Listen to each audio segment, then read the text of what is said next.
जो कंटेंट आपको प्रोवाइड करवाया जा रहा है वो टू द पॉइंट है। मतलब जितनी मेहनत करनी थी उस पे, आपका काम बस क्या है कि जितना भी यहाँ पे लिखा है उसको अच्छे से अपने दिमाग में बस रखना है। बहुत लंबी चौड़ी रामायण नहीं है, टू द पॉइंट है, बहुत इजी लैंग्वेज है और सारा जो निचोड़ जो होता है ना एक तरीके से, ठीक है, वो निचोड़ आपको प्रोवाइड किया जा रहा है। आज नमस्कार और हाय हेलो नहीं होगी मेरे भाई, ठीक है, रोज करते हैं।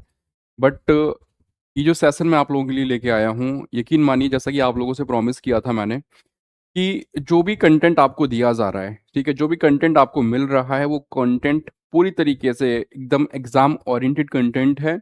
और साथ ही साथ एक बात आपने देखी होगी, जितने भी यूनिट हमने डिस्कस करी अभी तक, ठीक है, सब में एकदम बेहतरीन कंटेंट आपको दिया है। और उसके साथ साथ मैंने आपको क्वेश्चंस भी, पूरा यूनिट कवर होने के बाद पूरे क्वेश्चंस भी मैंने सारे कराए हैं। और आप लोगों को मालूम होगा हम लोग डिस्कस कर रहे थे कंटेम्प्रेरी इंडियन एजुकेशन, जिसकी 3 क्लासेस है ना, 3 क्लासेस हो चुकी हैं। और आज जो क्लास नंबर रहेगी, ये रहेगी क्लास नंबर 4। इससे पहले मैं 3 क्लास आपको ऑलरेडी कवर करवा चुका हूँ। और जिन साथियों ने पूरी 3 क्लास नहीं देखी मेरे भाई, सबसे पहले जाके उन पूरी 3 क्लास को देखिएगा, तभी आपको समझ में आएगा। और आज ये यूनिट का हो जाएगा खात्मा, यानी कि दी एंड। काफ़ी समय के बाद क्लास हो रही है, सबसे पहले उसके लिए क्षमा प्रार्थी हूँ आप सभी साथियों से।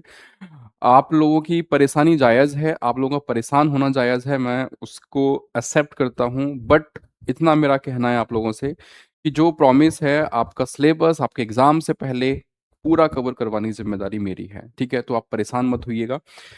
चलते हैं और डिस्कस करते हैं, बढ़ेंगे आगे मेरे भाई। तो कंटेम्प्रेरी इंडियन एजुकेशन लास्ट वाली जो तीसरी वाली क्लास हुई थी, उसमें हम लोग डिस्कस कर रहे थे यूनिवर्सलाइजेशन ऑफ स्कूल एजुकेशन, कि भाई जो स्कूल एजुकेशन है, ठीक है, उसका जो सार्वजनिकरण है यानी यूनिवर्सलाइजेशन है, वो उसके बारे में डिस्कस किया था। एंड रिलेटेड इश्यू जो इश्यूज हैं उस संबंध वो डिस्कस किए थे, right to education and universal access.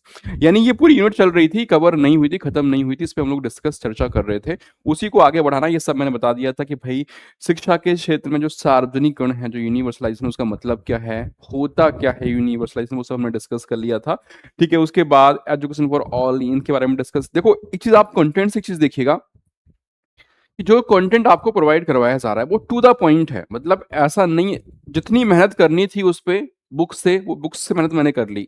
आपका काम इतना है कि मैंने आपको सेलेक्टेड चीजें जो जो जरूरी हैं, जो जो एग्जाम ओरिएंटेड है, वो सारी चीजें मैंने रखी हैं।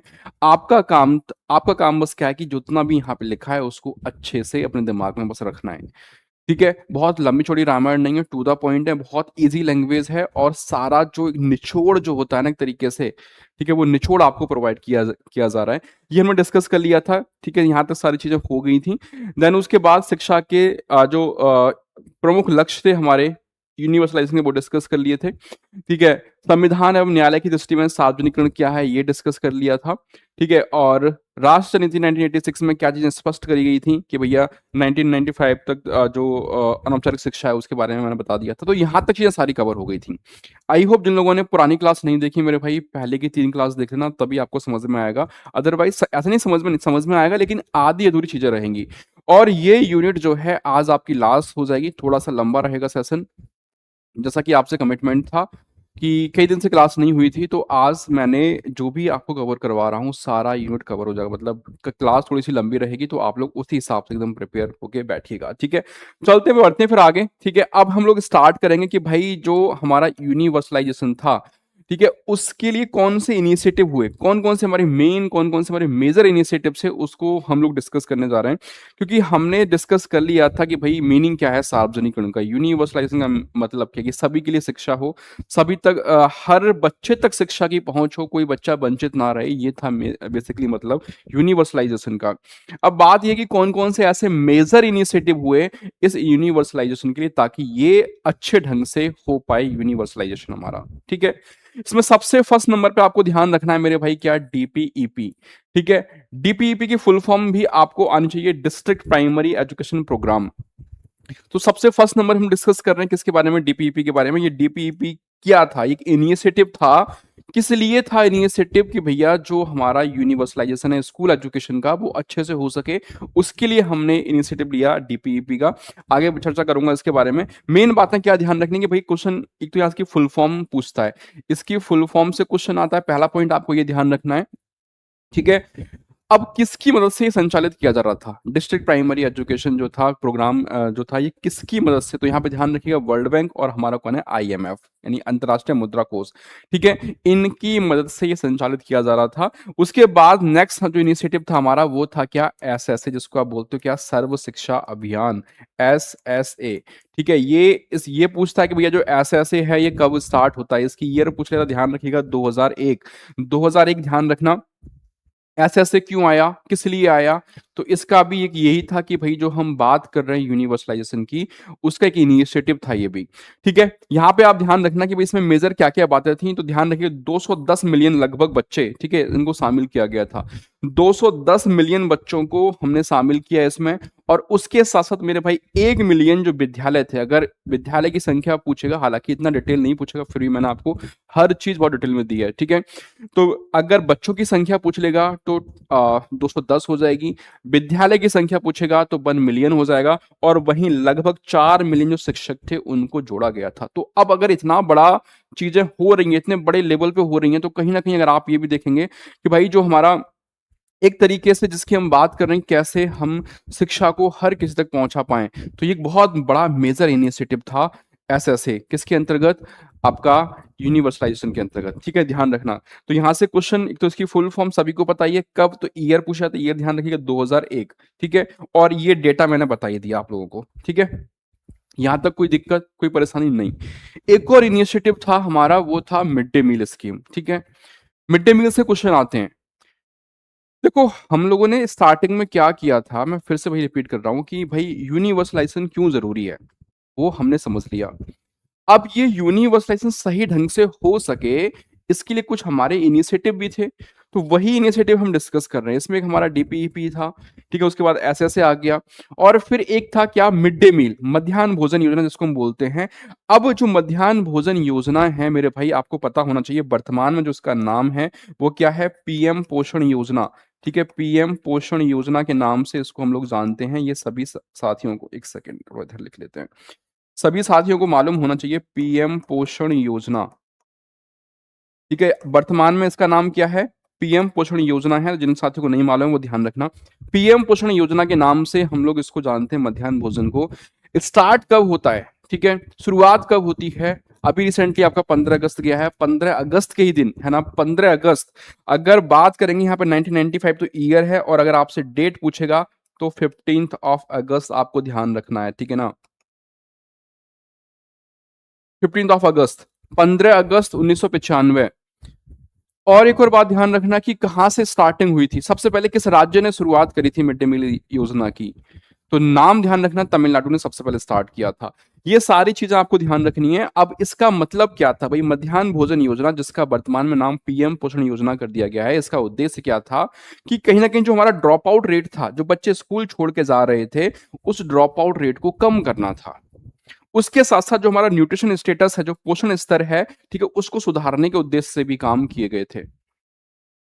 तो ये बातें आपको ध्यान रखनी है। मिड डे मील से कई सारे क्वेश्चन बनते हैं, आपके सारे मैंने बता दिए। मिड डे मील कब स्टार्ट होती है? 15 अगस्त 1995। कहाँ से, किस राज्य में सबसे पहले स्टार्ट हुआ? तमिलनाडु, ध्यान रखिएगा। और उसके साथ-साथ ये भी बात आपको ध्यान रखना है कि जो मिड डे मील स्कीम है, इसका वर्तमान में नाम क्या है? इसका वर्तमान नाम है पीएम पोषण योजना, ठीक है? ये सारी बातें ध्यान रखिएगा मेरे भाई। एक-एक चीज़ है, आप देख लो ना कि कितना सारी चीज़ें एकदम टू द पॉइंट हैं।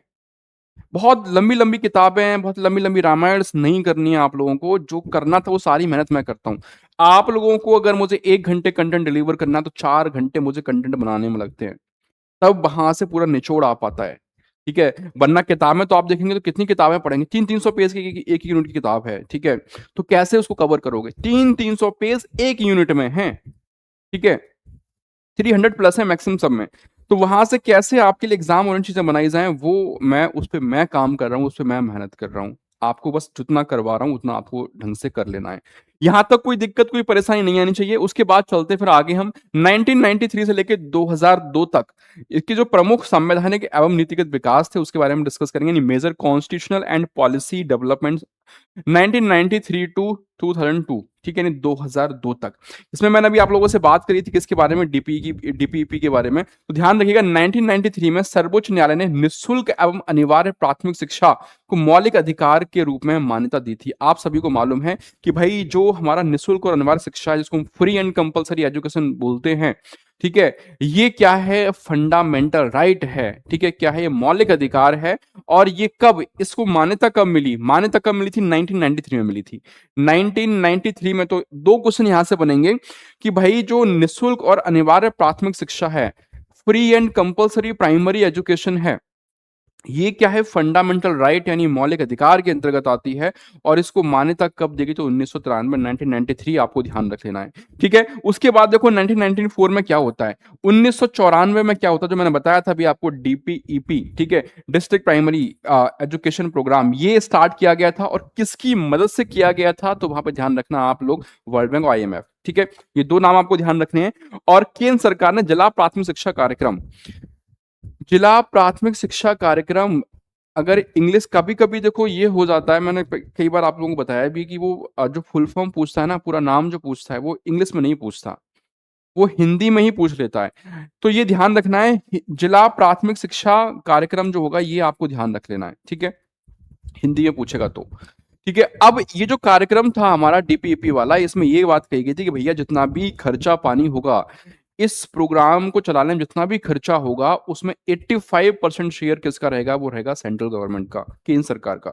85% किसका है, केंद्र सरकार का है। 15% जो वहन करेगा, वो कौन वहन करेगा, वो करेगा आपका स्टेट गवर्नमेंट। तो ये पूछा जाता है, तो 85% किसका है, सेंट्रल गवर्नमेंट का है, केंद्र सरकार का है। 15% किसका है, ये आपका राज्य सरकार का रहेगा। जितना भी खर्चा हो रहा है, उस खर्चे में अगर मान लो 100 रुपए खर्च हो रहे हैं इस प्रोग्राम को संचालित करने में, तो उसमें 100 रुपए में 85 रुपए आपको केंद्र सरकार देगी, और 15 रुपए कौन देगा, वो देगी राज्य सरकार, ठीक है। तो ये डेटा जरूर ध्यान रख लीजिएगा।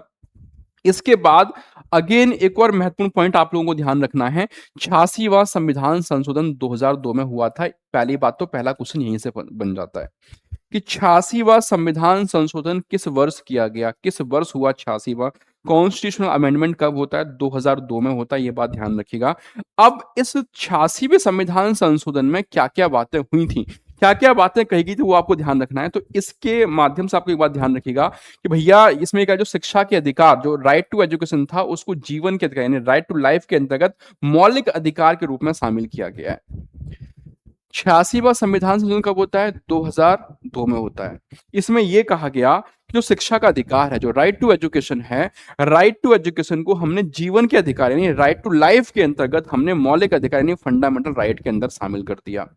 इसी में आपका अनुच्छेद 21 का आर्टिकल 21A, जिसको हम लोग बोल देते हैं 21A, 21, यहां से कई बार प्रश्न पूछा गया ये स्टेटमेंट, ठीक है। किस आर्टिकल में ये बात कही गई है, किस आर्टिकल में ये बात कही गई कि भैया जो राज्य होगा वो 6 से लेकर 14, जितने भी आयु वर्ग के जितने बालक चाहे बालिका है कुछ भी हो, उन सभी को free and compulsory education provide करेगा। ये बात किस आर्टिकल के तहत कही गई थी, तो आर्टिकल 21A ध्यान रखिएगा। आर्टिकल 21A में क्या बात कही गई कि राज्य 6 से लेकर 14 वर्ष की आयु जितने भी बालक बालिकाएं हैं, सभी को निःशुल्क और अनिवार्य शिक्षा जो है प्रोवाइड करेगा। ये 21A में था, या फिर पूछ सकता है कि संविधान संशोधन के तहत ये वाली बात कही गई थी, तो भी आपको ध्यान रखना है 86वां संविधान संशोधन, इसके तहत ये वाली बात हुई। और ये कब होता है, 2002 में जाके होता है, ठीक है। क्लियर है सारी बातें, टू द पॉइंट सब कुछ पढ़ना है आपको, कुछ भी एक्स्ट्रा चीजें नहीं है। नेक्स्ट बढ़ लेंगे हम लोग आगे, इसके बाद और क्या क्या मेन चीजें आती हैं उस पर चर्चा करेंगे, ठीक है। शिक्षा का अधिकार और सार्वजनिक पहुंच के बारे में बात करेंगे, यानी राइट टू एजुकेशन, जिसको आप लोग RT बोलते हो, एंड पब्लिक एक्सेस। देखो RT एक्ट मैंने अलग से भी आपको करवा रखा है, तो जो चीजें वहां पे कवर नहीं है वो मैंने यहाँ कवर कर दी है। दोनों ही आपको देखना जरूरी है, ठीक है, दोनों ही देखना जरूरी है। RT एक्ट आपका एक और पढ़ा हुआ है पहले से, तो वो वहां से देख लीजिएगा। जो चीजें वहां नहीं थी वो मैंने यहाँ पे कवर कर दिया है। RT एक्ट से जो मेन मेन बातें हैं जो आपको ध्यान रखें, जो कि वहां पे कवर नहीं थी, वो आपको ध्यान रखिएगा। 27 अगस्त बात है कब की, 2009 की, ठीक है। कब, 27 अगस्त 2009 को होता क्या है मेरे भाई, जो शिक्षा का अधिकार अधिनियम था, जिसको हम बोलते हैं क्या, राइट टू एजुकेशन एक्ट 2009, ये होता है पारित, ठीक है, मतलब ये इनएक्ट किया जाता है। इनेक्ट होता है, देखो आरटी एक्ट हम 2010 नहीं बोलते, 2009 बोलते हैं। 2009 क्यों बोलते हैं? क्योंकि ये इनेक्ट हुआ था कब? 2009 में इनेक्ट इनेक्ट हुआ था। इसकी डेट पूछ लेता है। 2000 आरटी एक्ट 2009 सबको पता है, ठीक है। लेकिन जब इसकी डेट पूछेगा तो वहां पे दिक्कत होती है, तो ध्यान रखिए 27 अगस्त, ठीक है, 27 अगस्त ध्यान रखिएगा। तो 27 अगस्त 2009 में जो हमारा आरटी एक्ट है ये इनेक्ट किया जाता है। और 16 फरवरी 2010, ध्यान दीजिएगा कब? 16 फरवरी 2010 की अधिसूचना के आधार पे, 16 फरवरी को लागू नहीं हुआ था, ध्यान दीजिएगा। ये जो अधिनियम था, ये जो हमारा एक्ट था आरटी एक्ट 2009 वाला, 16 फरवरी 2010 की जो अधिसूचना थी उसके आधार पे इसको 1 अप्रैल 2010 से प्रभावी किया गया, फिर लागू हुआ था। तो यहां से दो मेजर क्वेश्चन आपको ध्यान रखने हैं कि भाई कब इनेक्ट कब होता है? 2009 में। कब? 27 अगस्त को। लागू होता कब से है? आर्टिक 2009 लागू प्रभावी होता है हमारा कब से? 1 अप्रैल 2010 से। ठीक है, ध्यान रखना मेरे भाई सभी साथी, इस वाली बात को सबको पता होगा। शिक्षा का अधिकार अधिनियम के अंतर्गत निम्नलिखित जो है कुछ महत्वपूर्ण प्रावधान किए गए हैं। कौन कौन से प्रावधान हैं उसको हम लोग एक एक करके डिस्कस करेंगे, ठीक है ना। तो इसके अंदर कौन-कौन से मेन प्रावधान हुए हैं? सबसे फर्स्ट नंबर पे डिस्कस करेंगे निःशुल्क एवं अनिवार्य शिक्षा। देखो इसमें 2 बातें कही गई हैं, फ्री एंड कंपल्सरी। इसमें कभी-कभी फ्री का मतलब भी पूछ लेता है, कंपल्सरी का मतलब भी पूछ लेता है। ठीक है? तो फ्री का मतलब क्या है मेरे भैया? निःशुल्क, बिना किसी शुल्क के, ठीक है? कोई पैसा फीस के रूप में नहीं लिया जाएगा बच्चों से। अनिवार्य का मतलब है कि सब ये राज्य की जिम्मेदारी है, राज्य सरकार की जिम्मेदारी है। कोई भी ऐसा बालक जो 6 से लेके 14 वर्ष की अवस्था के बीच में है, उसको अनिवार्य रूप से शिक्षा प्रोवाइड करवाई जाए। तो इसमें जो प्रावधान किए गए, सबसे फर्स्ट नंबर आपको निःशुल्क और अनिवार्य शिक्षा का, जिसमें यही बात थी, जितने भी बच्चे हमारे 6 से लेके 14 वर्ष तक के आयु वर्ग के, उन सभी को निःशुल्क और अनिवार्य शिक्षा प्रोवाइड करवाई जाए। ठीक है? और क्या बात कहा गया कि जब तक बच्चे की प्राथमिक शिक्षा पूरी नहीं होती, जब तक पूरी प्राथमिक शिक्षा ना हो जाए, तब तक विद्यालय से हटा नहीं सकते। ठीक है? मतलब आप किसी भी बच्चे को क्या नहीं कर सकते मेरे भैया, नो डिटेंशन इसको हम बोलते हैं, ये ध्यान रखिएगा। ठीक है? जब तक बच्चे की प्रारंभिक शिक्षा जो है वो पूरी, तब तक स्कूल से उसको निष्कासित नहीं कर सकते हो। ठीक है? हटा नहीं सकते हो। प्रारंभिक शिक्षा पूर्ण होने से पूर्व किसी बच्चे को ना तो रोका जाएगा, जिसको बोलते हैं नो डिटेंशन, और ना ही विद्यालय से निकाला जाएगा। ठीक है? ये बात ध्यान रखना। आप बच्चे को रोक नहीं सकते हो। ठीक है? फेल भी नहीं कर सकते। हालाँकि अब इसमें थोड़ा-सा सुधार किया गया है। आप फेल कर सकते हैं, लेकिन उसके बीच में क्राइटेरिया लगा है कि पहले बच्चे को, अगर बच्चा कमजोर है, दिक्कत क्रिएट हो रही है, तो उसको व्यक्तिगत रूप से आप असिस्ट करेंगे, असेसमेंट देंगे, उसमें परखेंगे कैसा रिजल्ट आ रहा है, उसके आधार पर डिसीजन लेंगे। ठीक है, लेकिन पहले तो साफ साफ मना थी, बाद में इसमें अमेंडमेंट हुआ था। ये बात सबको मालूम होनी चाहिए। ठीक है, तो ना तो आप बच्चे को विद्यालय में रोक सकते हैं, नो डिटेंशन। डिटेंशन भी ध्यान रखिएगा, नो डिटेंशन वाली बात या फिर नो रिजेक्शन वाली बात, ये दोनों आपको ध्यान रखनी है। प्राथमिक स्तर पर कोई भी बोर्ड परीक्षा की जो है आवश्यकता नहीं है, कोई बोर्ड परीक्षा कंडक्ट नहीं करवाई जाएगी। ठीक है, या किसी बोर्ड परीक्षा को उत्तीर्ण करना आवश्यक नहीं माना गया था इसके अंतर्गत। ये सारी बातें आपको ध्यान रखनी है। फिर उसके बाद देखो मेरे भाई, नेक्स्ट है हमारा नंबर 3 में, ये कहा गया कि बच्चे की जो आयु है, जो उसकी एज है, उसके हिसाब से उसको प्रवेश दिया जाए। एज एप्रोप्रिएट एडमिशन की बात कही गई थी। अब एज एप्रोप्रिएट, जैसा आपने एनईपी में देखा होगा, एनईपी 2020 आती है तो उसमें पूरा एज क्राइटेरिया जो आपका 5+3+3+4 वाला जो था स्टैंडर्ड, कि भैया इतने साल का बच्चा है तो इतनी क्लास में जाएगा, इतनी साल का तो इस क्लास में जाएगा। तो उसमें ये बात है कि जो बच्चे की जो एज है उसके हिसाब से उसको एडमिशन देना है। अब इसमें क्या बात है मेन है वो आपको ध्यान रखिएगा। 6 वर्ष या फिर उससे अधिक आयु का कोई बच्चा, मान लो 6 साल का या उससे ज्यादा का है, ठीक है, तो यहाँ ये कहा गया कि भैया कोई भी मतलब 6 या उससे अधिक आयु का ऐसा बच्चा जिसने विद्यालय में प्रवेश नहीं लिया है। भाई हम लोग क्या बोलते हैं? हम लोग बोलते हैं कि 6 से 14 की हम लोग बात करते हैं, 6 टू 14 की बात करते हैं। अब मान लो एक बच्चा जो है 7 साल का हो गया, 7 का, या फिर कह लीजिए 8 साल का हो गया, या कह लीजिए 9 साल का हो गया, लेकिन उसने किसी स्कूल में प्रवेश नहीं लिया, तो क्या होगा ऐसी कंडीशन में? ठीक है, या फिर प्राथमिक शिक्षा पूरी नहीं करी है, या तो उसने 6 साल, 7 साल, 8 साल, 9 साल तो कोई प्रवेश नहीं लिया किसी स्कूल में, और या फिर ऐसी कंडीशन हो सकती है उसने अपनी प्राथमिक शिक्षा पूरी नहीं करी हो, तो उसे उसकी आयु के अनुरूप कक्षा में प्रवेश दिया जाएगा। अब ये मत करना कि 6 साल का बालक है तो पहली क्लास में जाएगा, नहीं। उसकी जो एज है, उसकी जो एज है उसके हिसाब से आप उसको प्रवेश देंगे। अब मान लो 10 साल का बालक है, ऐसा मत करना कि उसको पहली क्लास में एडमिशन दे दो, ठीक है। ऐसे बच्चों को अन्य विद्यार्थियों के स्तर तक लाने के लिए विशेष प्रशिक्षण जो है वो दिया जाएगा। अब ये बात कहोगे सर, मान लो 8 साल का बालक है और अभी तक उसने एडमिशन नहीं लिया कहीं पे, कुछ पढ़ाई नहीं है उसने, तो ये नियम कहता है कि एज एप्रोप्रिएट एडमिशन होना चाहिए, तो एज के हिसाब से तो उसको पहली क्लास में जाना चाहिए, मतलब जो हमारा क्राइटेरिया कहता है। लेकिन चूंकि ये भी कहा गया कि एज एप्रोप्रिएट, तो एज के हिसाब से भी हमको प्रवेश देना है, तो वहां पे तो अगर हम 8 साल के बच्चे को अगर पहली क्लास में प्रवेश दे देंगे तब तो दिक्कत हो जाएगी। तो यही बात कही गई है कि हम उसको उसकी एज के हिसाब से, मान लो अगर जो है यहाँ पे अगर 6 साल का बालक है, 6 साल का बालक अगर पहली क्लास में जा रहा है, तो सिंपल सी बात है, अगर 8 क्लास का बालक है तो 7वीं 8वीं क्लास में होना चाहिए, ठीक है। तो यहाँ पे ये कहा गया कि अगर डायरेक्टली उसको हम जो है सॉरी मतलब 7 या 8 साल का बालक है तो उसको दूसरी तीसरी क्लास में होना चाहिए, ऐसे आप समझ लीजिए। तो अगर डायरेक्टली हमने बच्चे को थर्ड में एडमिशन दे दिया, ठीक है, या चौथी क्लास में एडमिशन दे दिया उसको, अब वो तो पढ़ के नहीं आया, फर्स्ट भी सेकंड भी थर्ड भी, या मान लो सेकंड में दे दिया, मान लो थर्ड में दे दिया, पढ़ी नहीं क्लास उसने फर्स्ट भी, तो वहां पे उस कंडीशन में क्या होगा, उस कंडीशन में उसको दिक्कत तो आएगी भाई, सिंपल सी बात है। बट चूंकि हमारा एक नियम ये भी कहता है कि आयु के हिसाब से प्रवेश देना है, तो हमें इसके लिए इसको बैलेंस करने के लिए ये बात कही गई कि ऐसे बच्चों को हम स्पेशल ट्रेनिंग देंगे ताकि हम उन अन्य बच्चों के स्तर तक उसको ला सकें, जो बच्चा ऑलरेडी थर्ड क्लास में पढ़ रहा है उसके स्तर तक उसको लेके आ सकें। उसके लिए हम क्या कहेंगे, स्पेशल ट्रेनिंग ऐसे बच्चों को दी जाएगी, ये बात कही गई। आई होप समझ पाए होंगे, ठीक है।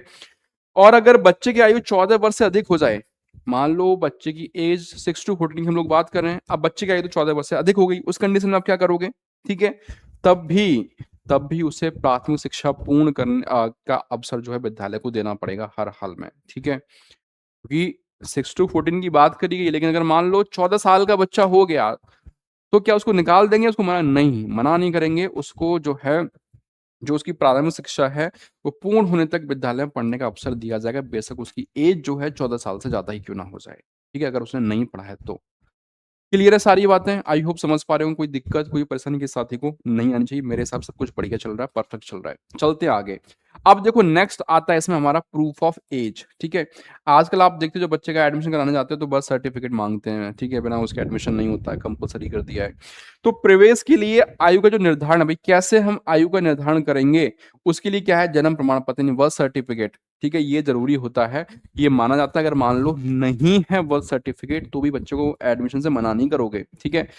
आप क्या करेंगे, आयु प्रमाण पत्र उपलब्ध ना होने पर भी किसी बच्चे को प्रवेश से वंचित नहीं किया जाएगा, जरूरी किया है एज प्रूफ के लिए, लेकिन अगर नहीं मिला है तो वंचित नहीं कर सकते, ये भी बात ध्यान रखिएगा, ठीक है। फिर नेक्स्ट क्या प्रावधान था, नेक्स्ट प्रावधान ये था, जब बच्चे की प्रारंभिक शिक्षा पूरी हो जाती है, वो अपनी प्राथमिक शिक्षा पूरी कर लेता है, उसके बाद उसको सर्टिफिकेट देने की बात होगी, ठीक है। प्राथमिक शिक्षा पूर्ण होने पर उसको क्या मिलेगा, सर्टिफिकेट मिलेगा, यानी प्रमाण पत्र मिलेगा, ठीक है। क्लियर सारी बातें, कोई दिक्कत। नेक्स्ट नेक्स्ट नंबर 6 देखो क्या कहता है। नंबर 6 मेरे भाई, teacher student ratio, people teacher ratio जिसको हम लोग बोलते हैं, शिक्षक छात्र अनुपात, ये भी बहुत जरूरी है। और आपको मालूम होना चाहिए कि भैया जो हमारा, जब हम प्राथमिक शिक्षक प्राइमरी टीचर की बात करते हैं या प्राथमिक कक्षाओं की बात करते हैं, तो उसमें हमारा 30:1 चलता है, ये बात सभी को मालूम होना चाहिए, ठीक है। जूनियर में ये कितना हो जाता है आपका, 35:1 हो जाता है। तो ये आपको, ये मैंने उस वाले आरटी जो करवा रखा है ना, आपको अलग से जो दिया है उसमें मैं डिटेल में, कितने घंटे काम करना है टीचर को, ठीक है, कितने सप्ते काम करना है, कितने घंटे करना है, वो सब मैंने डिटेल में वहां पे दे रखा है। तो जो चीजें वहां नहीं हुई थी वो यहाँ पे है। शिक्षक छात्र अनुपात की इसमें बात करी गई है, तो भाई उसको बैलेंस रखा जाएगा, जो फिक्स है उसके हिसाब से ही चीजें चलेंगी। इतने बच्चे हैं तो कितने टीचर चाहिए, इतने बच्चे हैं तो कितने टीचर चाहिए, ये बात आपको ध्यान रखना, ठीक है। एक बार प्रश्न क्या पूछा गया था, एक बार ये था कि भैया किसी स्कूल में मान लो अगर 31 बच्चे हैं, ठीक है, मतलब एक प्राथमिक कक्षा की बात हो रही है, किसी क्लास में 31 बच्चे हैं, कितने शिक्षकों की आवश्यकता होगी। अब हमारा अनुपात क्या कहता है, 30:1 कहता है, तो एक से काम चल जाएगा या फिर दो चाहिए, इससे मतलब नहीं है, बेशक एक बच्चा क्यों ना ज्यादा हो, हमको 2 टीचर चाहिए होंगे यहाँ पे, ठीक है, हमको क्या चाहिए होगा, दो टीचर की आवश्यकता पड़ेगी, ये बात आपको ध्यान रखना, ठीक है।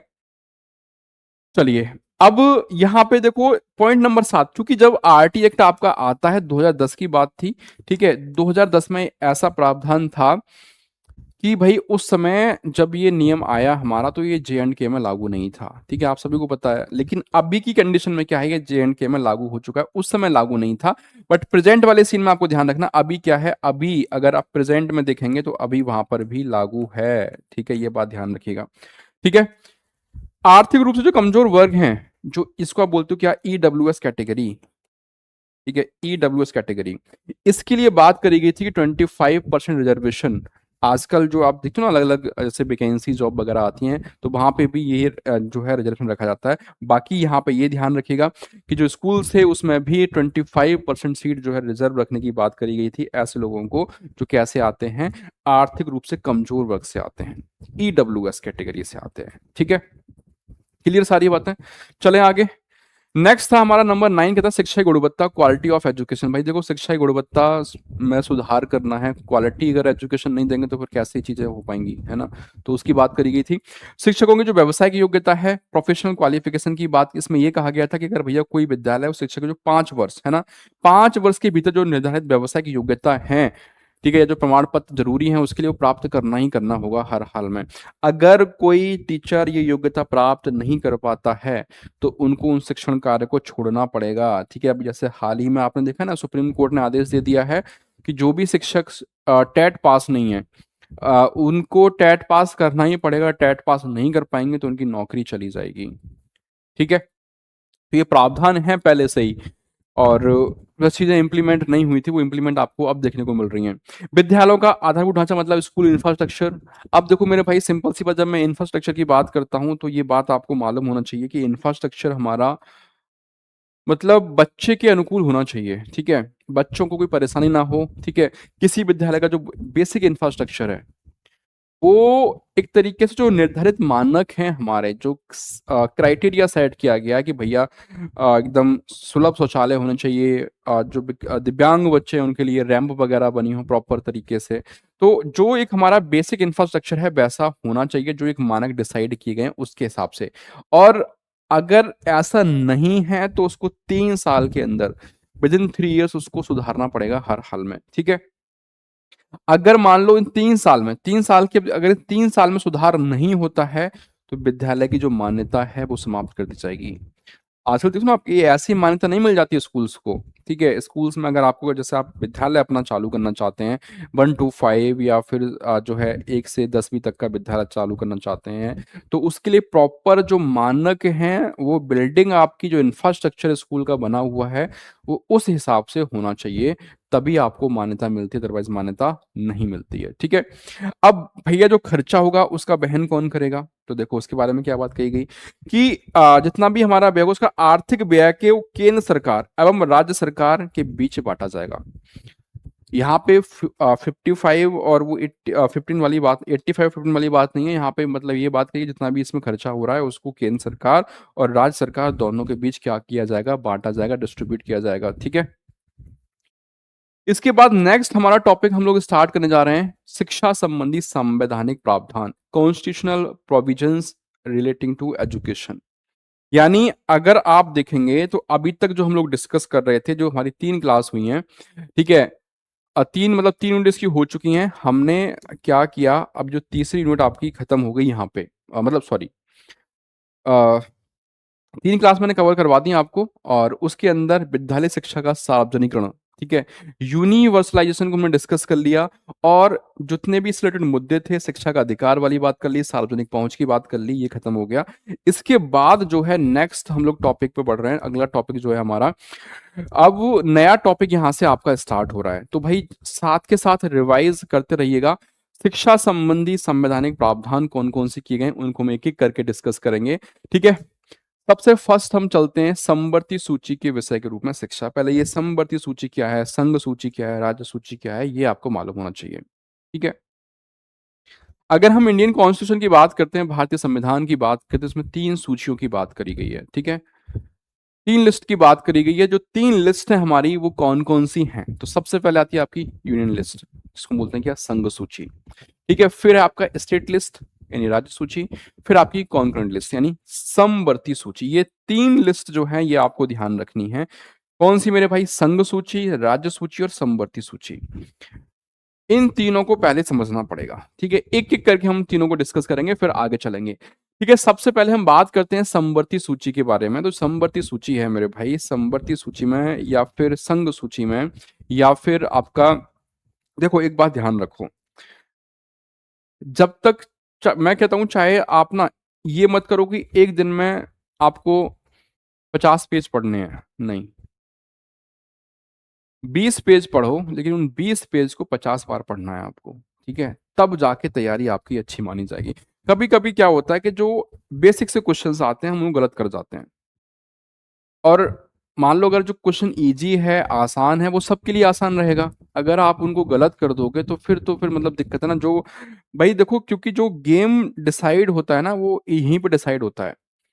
जो क्वेश्चन टफ हैं वो सबके लिए टफ होंगे, वो सबके गलत होंगे, अगर गलत हो रहे हैं तो, है ना, मैक्सिमम चांसेस सबके गलत होंगे। लेकिन अगर आप इजी क्वेश्चन को गलत कर दोगे तो फिर वहां पे चीजें डिफरेंस क्रिएट कर देंगी, ठीक है। चलिए बात करते हैं संघ सूची क्या कहती है यूनियन लिस्ट के बारे में, ठीक है। इसमें यह कहा गया, जो यूनियन लिस्ट है मेरे भाई, कि जितना कोई भी अगर कानून है तो कानून बनाने का अधिकार जो रहेगा वो केंद्र सरकार के पास रहेगा। यानी आप संघ सूची में ये बोल सकते हो कि भैया संघ सूची में कानून बनाने का अधिकार किसके पास है, वो केंद्र सरकार यानी सेंट्रल गवर्नमेंट के पास है। उसके बाद आती है आपकी राज्य सूची। तो इसको तो देखो नाम से आप समझ जाना, राज्य आ रहा है मतलब स्टेट आ रहा है, तो सिंपल सी बात है कि भैया स्टेट आ रहा है तो कानून बनाने का अधिकार जो है स्टेट के पास रहेगा।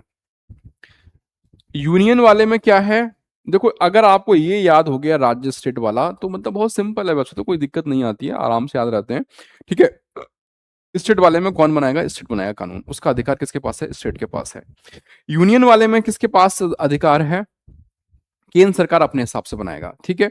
फिर आती है आपकी समवर्ती सूची जो कि बहुत महत्वपूर्ण है। इसमें क्या है मेरे भैया, जो समवर्ती सूची है इसमें केंद्र और राज्य सरकार, ठीक है, दोनों के पास कानून बनाने का अधिकार होता है, दोनों के पास कानून बनाने का अधिकार है।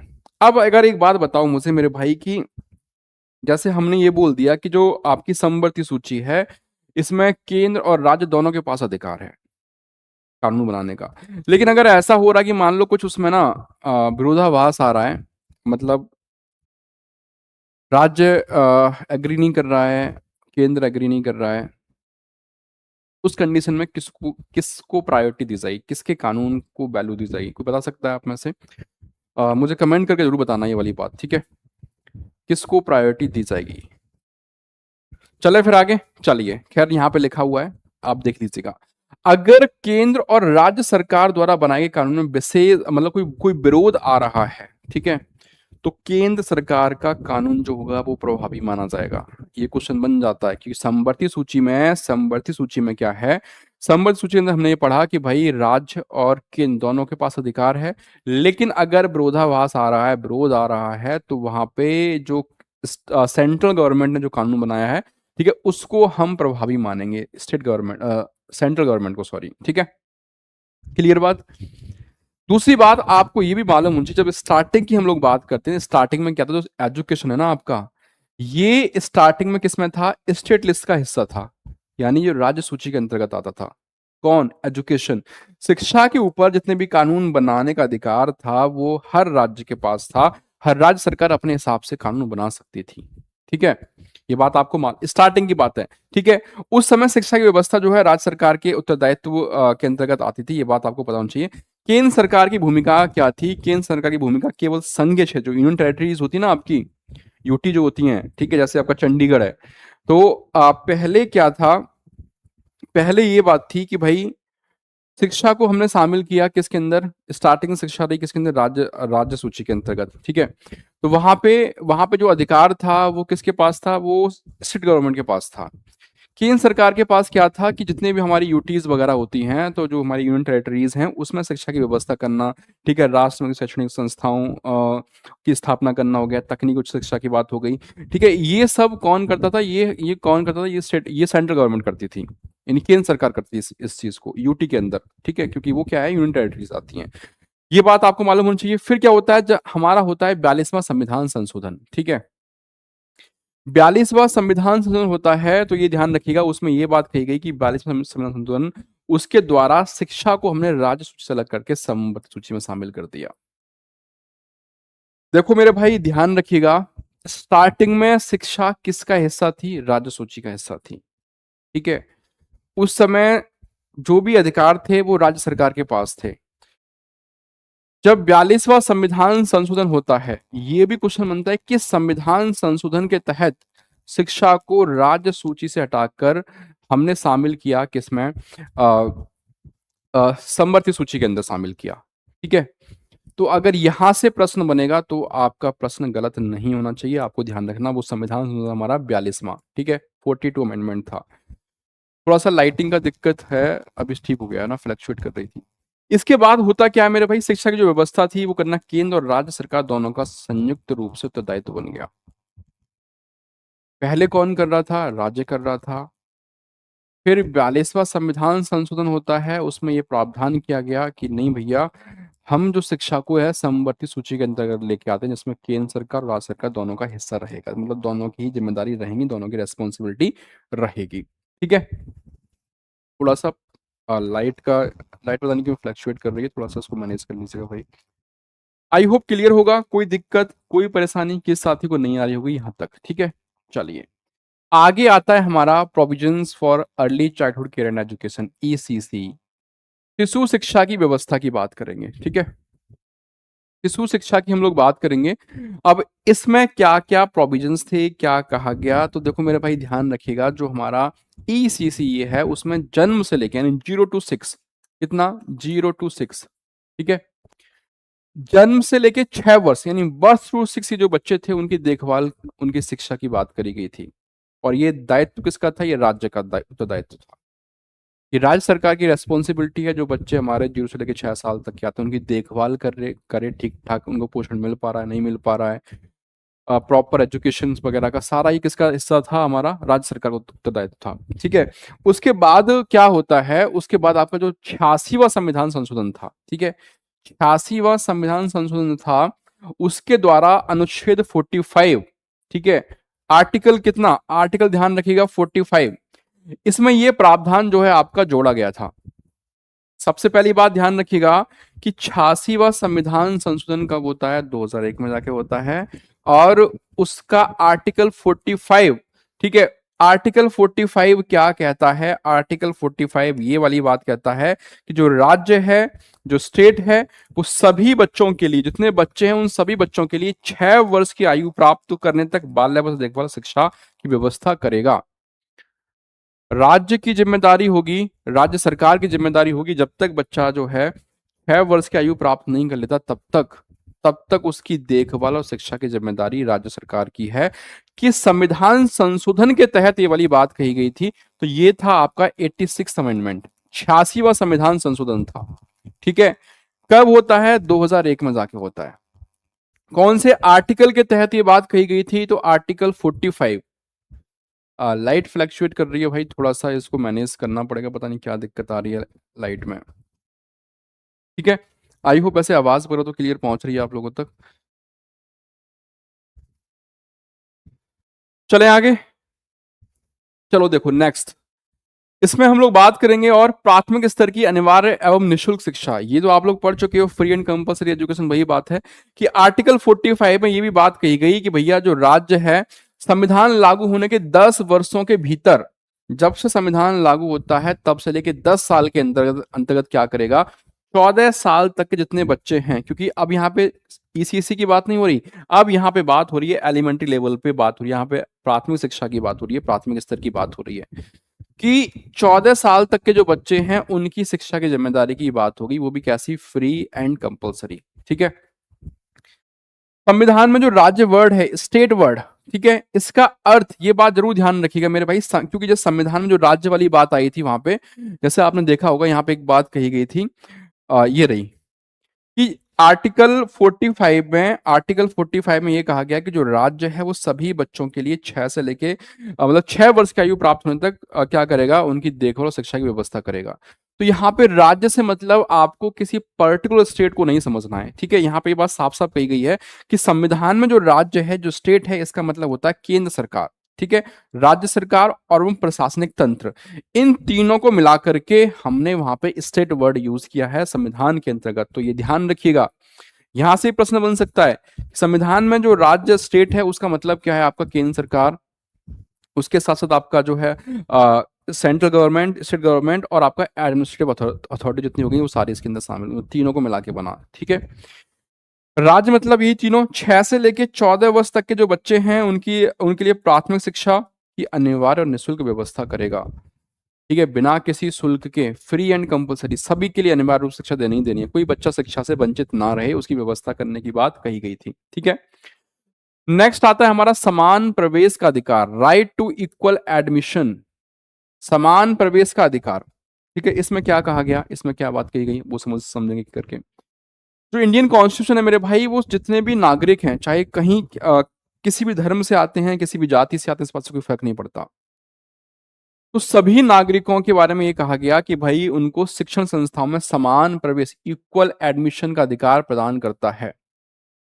आप किसी भी जाति के हैं, किसी भी धर्म के आते हैं, किसी भी कल्चर से आते हैं, इस बात से कोई फर्क नहीं पड़ेगा। आर्टिकल 29(2) क्या कहता है, ध्यान रखना कि भैया राज्य द्वारा पोषित अथवा राज्य से सहायता प्राप्त किसी भी शिक्षण संस्था में किसी नागरिक को धर्म, उसका रिलीजन, उसका मूल वंश, उसकी जाति, इसके आधार पर प्रवेश से वंचित नहीं किया जा सकता, ठीक है। तो यहां से क्वेश्चन बन सकता है कि किस आर्टिकल के तहत ये वाली बात कहेगी, तो आर्टिकल 29(2), ठीक है, ये ध्यान रखिएगा। वर्तमान में क्या है, ये प्रावधान सभी वित्त पोषित जितने भी एडेड हैं, अनएडेड हैं, मान्यता प्राप्त यानी रिकॉग्नाइज हैं, इन सभी ये जो पब्लिक स्कूल्स हैं सब पे लागू हो रहा है, सब पे, चाहे आप एडेड हो, चाहे आप अनएडेड हो, चाहे आप जो है रिकॉग्नाइज हो, चाहे आप पब्लिक स्कूल हैं, किसी भी, सब पे ये लागू होगा कि कोई भी किसी प्रकार का डिस्क्रिमिनेशन, किसी प्रकार का भेदभाव नहीं होना चाहिए, ठीक है। विमेंस एजुकेशन की बात करेंगे यहाँ पे, इसके बारे में क्या बात कही गई, तो देखो मेरे भाई, संविधान में आपको पता है कि भाई सभी के अधिकारों की बात करी गई है। जो स्त्री शिक्षा है उसका भी विशेष प्रावधान किया गया, ठीक है। आर्टिकल 15(3) आप ध्यान रखना, 15C के हिसाब से अगर देखेंगे तो यहाँ पे ये बात कही गई क्या मेरे भाई, कि इस अनुच्छेद की कोई भी बात राज्य को महिलाओं एवं बच्चों के हित में विशेष प्रावधान बनाने से नहीं रोकती है। मतलब आप उनके हित में, आपको वो बाधा नहीं डालेगा, आप जो भी लग रहा है कि महिलाओं की शिक्षाओं के लिए हमें ये काम करना चाहिए, स्त्री शिक्षा को बढ़ावा देने के लिए हमें ये काम करना है, इस पर जोर देना है, तो वो आप कर सकते हो, कोई दिक्कत, कोई परेशानी नहीं है, ठीक है। अनुच्छेद जो आपका आर्टिकल 15(3) है, महिलाओं की शिक्षा एवं कल्याण के लिए संवैधानिक संरक्षण प्रदान करता है। तो किस आर्टिकल के तहत महिलाओं के संरक्षण प्रदान किया जाता है, वो ध्यान रखिएगा, आर्टिकल 15, ठीक है। क्लियर है भाई, कोई दिक्कत परेशानी नहीं आनी चाहिए, ठीक है। चलते हैं आगे, कमजोर वर्गों की शिक्षा के बारे में बात करेंगे, एजुकेशन ऑफ वीकर सेक्शन, जो बताया था अभी आपको कि भाई यहाँ पे आपको ये ध्यान रखना कि जो भारतीय संविधान है, समाज के जो कमजोर वर्ग आता है, ठीक है, विशेषकर कौन सा, अनुसूचित जाति का हो गया, यानी शेड्यूल कास्ट, एससी का हो गया, एसटी का हो गया, उनके लिए विशेष प्रावधान संविधान में किए गए हैं, सभी साथियों को पता है, एससी और एसटी के लिए, ठीक है। अनुच्छेद 17 यानी आर्टिकल 17 जो है आपका, ये अनटचेबिलिटी का उन्मूलन करता है, बहुत महत्वपूर्ण है, ये ध्यान रखिएगा। अनटचेबिलिटी वाली बात किस आर्टिकल के तहत कही गई है, आर्टिकल 17। 46 क्या कहता है, ये कहता है मेरे भैया कि राज्य अनुसूचित जाति एवं अनुसूचित जनजातियों सहित समाज के जो कमजोर वर्ग हैं उनके शैक्षिक और आर्थिक हितों की विशेष सावधानी से उन्नति करेगा। 46, ठीक है, क्लियर, ये बात समझ में। इसके साथ साथ राज्य इन वर्गों को सामाजिक अन्याय एवं सभी प्रकार के शोषण से संरक्षण प्रदान करेगा, कोई भी किसी प्रकार का शोषण नहीं होना चाहिए इनका, ये राज्य की जिम्मेदारी कि उनको संरक्षण प्रदान किया जाए, कुछ भी अगर अहित हो रहा है तो राज्य की जिम्मेदारी है कि उसको रोके उस चीज से, ठीक है, क्लियर है भाई। चलिए नेक्स्ट आता है हमारा एजुकेशन ऑफ माइनॉरिटीज, यानी अल्पसंख्यकों की शिक्षा के बारे में क्या बात कही गई है, इसको भी ध्यान से देखिएगा, ठीक है। अब संविधान में जो अल्पसंख्यक हैं उनके लिए विशेष प्रावधान किए गए, इसमें हमारा आर्टिकल 30, ठीक है, ये क्या कहता है कि भैया धर्म या भाषा के आधार पर सभी अल्पसंख्यक वर्गों को अपनी रुचि के शिक्षण संस्थानों की स्थापना एवं प्रशासन करने का अधिकार है।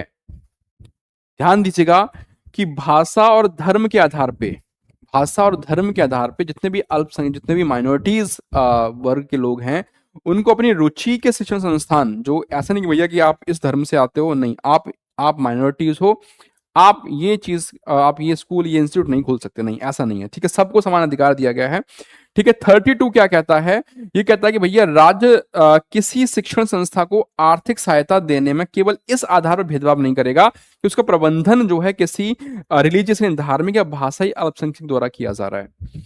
मतलब ये चीज ध्यान रखिएगा कि भाई अगर मान लो कोई भी संस्था है तो उसको आर्थिक सहायता देने से मना नहीं कर सकता इस आधार पे कि नहीं वो तो माइनॉरिटीज का चल रहा है, माइनॉरिटी चला रहे हैं उसको उसको नहीं देंगे, तो ये नहीं कर सकता। ये आर्टिकल 32 में ये वाली बात कही गई है। ठीक है, क्लियर।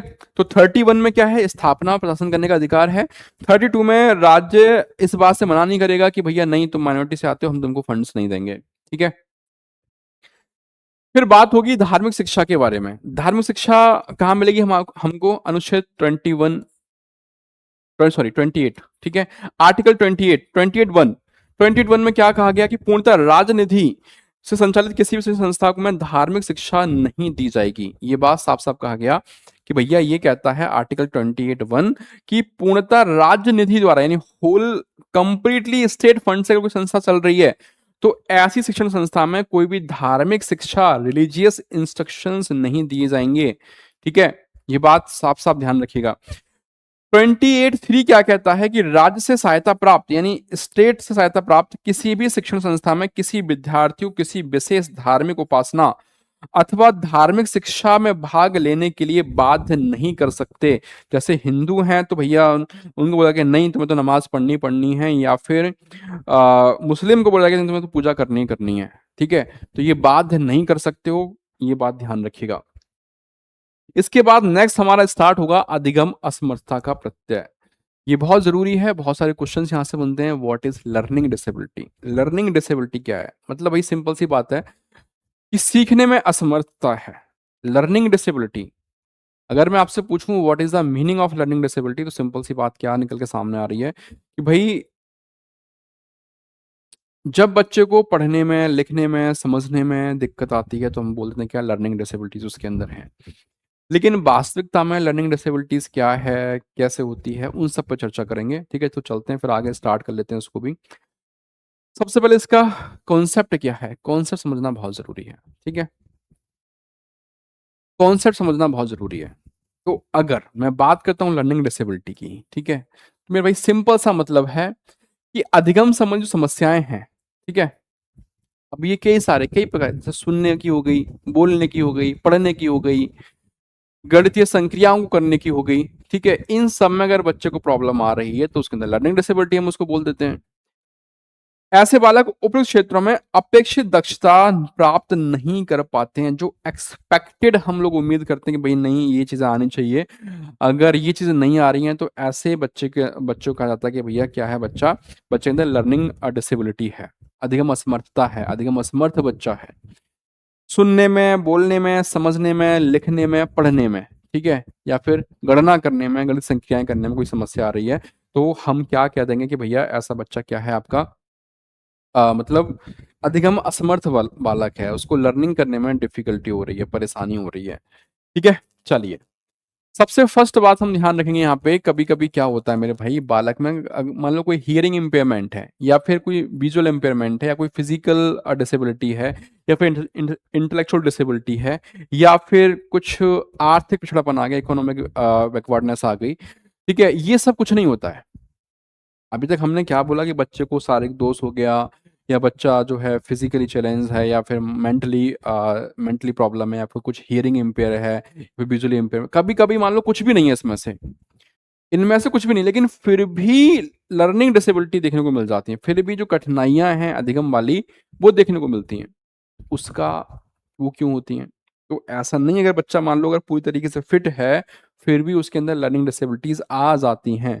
ना तो बच्चा जो है विजुअली इम्पेयर है, ना ही जो है उसको कोई श्रवण बाधिता है, ना उसको कोई जो है दृष्टि बाधिता है, कोई दिक्कत ही नहीं है, लेकिन फिर भी कहीं ना कहीं उसके अंदर क्या है, हमको कभी कभार अधिगम संबंधी कठिनाई वो देखने को मिल जाती हैं।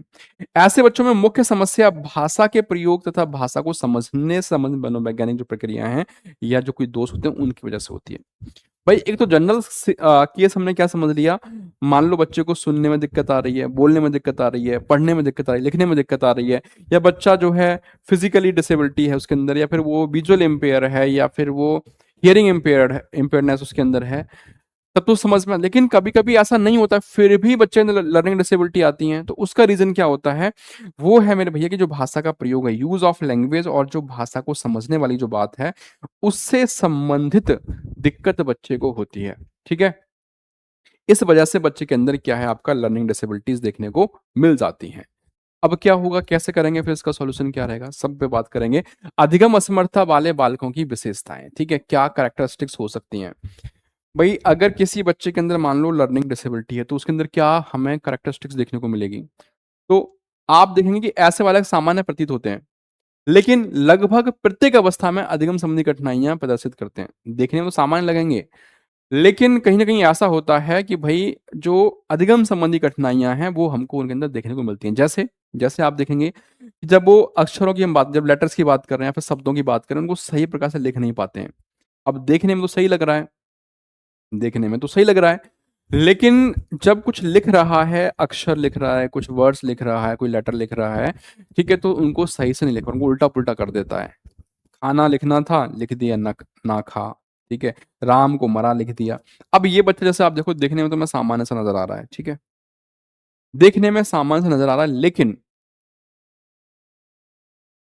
जब किसी चीज कोई कार्य करने बैठेगा, मान लो जैसे लेखन कार्य कर रहा है, लिखने का काम कर रहा है, तो लेखन काम में क्या होगा, इसके अंदर ये समस्या हमको देखने को मिल जाएगी। ठीक है, थोड़ा सा ना यार ये लाइट का दिक्कत है, इस वजह से ये थोड़ी सी लाइट कम दिख रही होगी आप लोगों को। Just allow me some time. पता नहीं क्यों फ्लैक्च मतलब पावर बहुत डिम आ रहा है।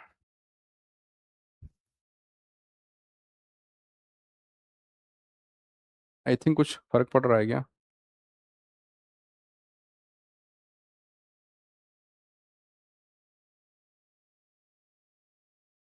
चलो कुछ तो शायद बेटर हुआ होगा पहले से ना, कुछ तो बेटर हुआ है पहले से। ठीक है, तो देखने में क्या लगेगा, एकदम सामान्य लगेगा, कोई डिसेबिलिटी नजर नहीं आएगी, लेकिन जब किसी कार्य को लेखन करने बैठेगा या फिर पढ़ेगा, तो पढ़ने में दिक्कत कर देगा, उल्टा पुल्टा पढ़ देगा शब्दों को। ठीक है, लिखेगा तो उल्टा पुल्टा लिख देगा, राम को मरा लिख दिया, खाना को ना खा लिख दिया। ठीक है, ऐसे वाले शब्दों पर ध्यान केंद्रित नहीं कर पाते हैं, जो वर्ड्स हैं, ठीक है, उस पे ध्यान केंद्रित नहीं कर पाते हैं। और क्या होगा हमें, देखो अब इसके बाद आ गई प्रकार, टाइप्स ऑफ लर्निंग डिसेबिलिटीज। कितने प्रकार की लर्निंग डिसेबिलिटी होती है, तो मेनली दो टाइप की मानी जाती है। मेनली कितने टाइप की, टू टाइप्स कौन कौन से? फर्स्ट आ गया आपका सामान्य अधिगम असमर्थ, इसको बोलते हैं माइल्ड लर्निंग डिसेबिलिटी, और दूसरा आपका सिवियर लर्निंग डिसेबिलिटी। अब सामान्य तो भाई ठीक है, नॉर्मल है, सही हो जाएगा आराम से। गंभीर वाले में थोड़ी समस्या ज्यादा आ जाती है, गंभीर अधिगम असमर्थता में। ठीक है, तो सामान्य अधिगम में क्या आएगा, सामान्य अधिगम असमर्थता के अंदर क्या क्या चीजें शामिल होंगी, तो जैसे कुछ लर्निंग डिसेबिलिटीज, जैसे मान लो आप सामान्य अधिगम असमर्थता की श्रेणी में रखा जाएगा, कौन कौन से? मतलब देखो, जो माइल्ड है, माइल्ड में चांसेस रहते हैं कि हम थोड़ा बहुत बच्चों को ट्रीटमेंट देके उसको सही कर सकें, कुछ चीजें करवा के सही कर सकें उनको, लेकिन सिवियर वाले में बहुत दिक्कत आ जाती है। ठीक है, तो देखेंगे children with less severe learning deficits are classified under mild learning disability. तो मतलब जिनके अंदर क्या है मेरे भाई, जिन बालकों में अधिगम दोष जो है क्या है, वो कम होता है। अधिगम दोष कैसा है, कम है, हमने उनको शामिल कर लिया सामान्य अधिगम असमर्थता की श्रेणी में। और जिनमें क्या है सामान्य और हाँ देखो, पहली बात तो ध्यान रखना कि जिनके अंदर क्या है मतलब अधिगम दोष जो है वो कैसा है, सामान्य है। ठीक है, मतलब कम है, कम बोल, सामान्य का मतलब छोड़ो, कम बोल दो। अगर कम है तो हमने उसको सामान्य की श्रेणी में रख दिया, लेकिन जिनमें अधिगम दोष ज्यादा है उसको हमने गंभीर के अंदर रख दिया। अब जो सामान्य बालक होगा, जिसके अंदर मतलब सामान्य बालक नहीं, सामान्य अधिगम असमर्थता, सामान्य बालक में तो किसी प्रकार की नहीं रहेगी, ये बात ध्यान रखिएगा, सामान्य बालक बिल्कुल सामान्य है। लेकिन सामान्य अधिगम असमर्थता की मैं बात कर रहा हूं, तो इसमें यह है कि उसके अंदर लर्निंग डिसेबिलिटी तो है, लेकिन बहुत ज्यादा नहीं है, कम है। ठीक है, बहुत नहीं, बहुत मतलब कम है। और ऐसे बच्चों को हम सामान्य विद्यालय में पढ़ा सकते हैं, ऐसे बच्चों को रेगुलर स्कूल में शिक्षा दी जा सकती है, कोई दिक्कत वाली बात नहीं है। ठीक है, क्लियर बात समझ में आ रही है कि जिन बच्चों के अंदर अधिगम असमर्थता कम है उसको हमने शामिल कर लिया सामान्य अधिगम असमर्थता के अंदर, और ऐसे बच्चों को हम सामान्य विद्यालय में ही शिक्षा दे सकते हैं, पढ़ा सकते हैं। ठीक है, अब प्रारंभिक अवस्था में क्या करेंगे, जो ऐसे बालक है उनकी पहचान करना अपेक्षाकृत क्या है, ज्यादा कठिन होता है। भाई देखो, अब किसी के अंदर मान लो बहुत कम है, ठीक है, या थोड़ी बहुत है, उस केस में उसको आइडेंटिफाई करने में दिक्कत आएगी ना, क्योंकि हम उसको सामान्य बालक समझ रहे होंगे, ठीक है, कि चलो ठीक है यार, इससे चलो अभी इतना नहीं कर पा रहा, शायद उसे कुछ टाइम बाद सीख जाए। तो ऐसी कंडीशन जो होती है कम वाली, उसको हम क्या करते हैं मेरे भाई, जो अर्ली आइडेंटिफिकेशन होता है वो थोड़ा सा डिफिकल्ट होता है बजाय गंभीर के, क्योंकि गंभीर का समझ में आ जाएगा पहली बार में कि उसको दिक्कत है, लेकिन जिसको कम है उसका थोड़ा सा आइडेंटिफाई करने में थोड़ी दिक्कत होती है। ठीक है, अपेक्षाकृत क्या कठिन है, किससे कठिन है, गंभीर वाले से कठिन है। ठीक है, अब क्यों कठिन है ये मैंने बता दिया आप लोगों को, क्यों कठिन है। ठीक है, फिर आता है क्या आपका नंबर 2 पे, गंभीर अधिगम असमर्थता। अब गंभीर वाले में क्या होगा, अब जो बालक गंभीर अधिगम असमर्थता वाले होंगे उनमें शिक्षा की जो प्रारंभिक अवस्थाएं हैं, जो आवश्यकताएं जैसे पढ़ने की हो गई है ना, रीडिंग की हो गई, राइटिंग की हो गई, इसमें कठिनाई उसको होगी। पढ़ने में दिक्कत आ रही है, रीडिंग करने में दिक्कत आ रही है, राइटिंग करने में दिक्कत आ रही है। ठीक है, ऐसे बालक सामान्य रूप से अध्ययन करने एवं कार्य करने में सक्षम नहीं होते हैं, सामान्य रूप से काम नहीं कर सकते, उनको दिक्कत होगी। ठीक है, मेन कॉज क्या होता है, प्रमुख कारण क्या हो सकता है कि जो भैया मस्तिष्क है ना, वो ठीक से काम नहीं करता, प्रॉपर फंक्शन नहीं कर रहा, या फिर उनको जो उपयुक्त सामाजिक वातावरण मिलना चाहिए था वो नहीं मिल पाया, उसकी कमी रही, उसका अभाव रह गया। दोनों चीजें क्लियर। अधिगम असमर्थता मतलब बच्चा लर्निंग करने में डिफिकल्टी उसको आ रही है। अब इसमें भी दो प्रकार के लोग थे, एक में सामान्य था और एक में क्या था, गंभीर था। जो गंभीर वाला होगा उसको पढ़ने लिखने में समस्या आएगी ही आएगी, ये बात आपको ध्यान रखना है। ठीक है, सामान्यता, अधिगम असमर्थता और मानसिक मंदता, देखो ये दो बात ध्यान रखिएगा, आपका लर्निंग डिसेबिलिटी, ठीक है, अधिगम असमर्थता और मानसिक मंदता, दो टर्म्स हैं, इंटेलेक्चुअल डिसेबिलिटी और लर्निंग डिसेबिलिटी। ठीक है, मतलब इंटेलेक्चुअल डिसेबिलिटी और लर्निंग डिसेबिलिटी, क्या ये एक ही बात है या दोनों अलग अलग हैं, ये भी समझना बहुत जरूरी है हमारे लिए। क्या मानसिक मंदता और अधिगम असमर्थता एक ही बात है? नहीं, ये एक नहीं है, दोनों अलग अलग हैं। कैसे हैं वो आपको ध्यान रखना है। ठीक है, लेकिन अंतर करना कभी कभी कठिन होता है, सामान्यतः ये बात आपको ध्यान रखना है। दोनों प्रकार के बालकों को शैक्षिक विषयों के अधिगम में कठिनाई का सामना करना पड़ेगा, सिंपल सी बात है। अगर उसके अंदर इंटेलेक्चुअल डिसेबिलिटी है, मानसिक मंदता है, दिमाग ब्रेन डेवलपमेंट नहीं हुआ है ठीक है, तो भी दिक्कत आएगी, और लर्निंग डिसेबिलिटी भाई तो भी दिक्कत उसको आएगी।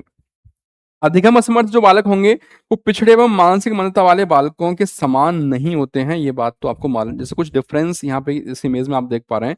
लर्निंग डिसेबिलिटी में आप देखें जो बुद्धि है, जो इंटेलिजेंस है, वो सामान्य या औसत होती है, ये चीज ध्यान रखिएगा। लर्निंग डिसेबिलिटी के अंदर, क्योंकि ये बात स्टार्टिंग में बताई थी कि बच्चा देखने में बिल्कुल सामान्य लगेगा, ठीक है, लेकिन फिर भी उसको दिक्कत आती है, तो ये बात ध्यान रखना। उसका जो आईक्यू है, जो उसका इंटेलिजेंसी है, इंटेलिजेंसी जो रहेगा नॉर्मल हो सकता है या फिर एवरेज रह सकता है। लेकिन इसमें क्या होगा, मानसिक मंदता वाले में जब चूंकि इंटेलेक्चुअल डिसेबिलिटी है तो बुद्धि सामान्य से कम चली जाएगी, तभी तो मानसिक मंदता उसके अंदर आई।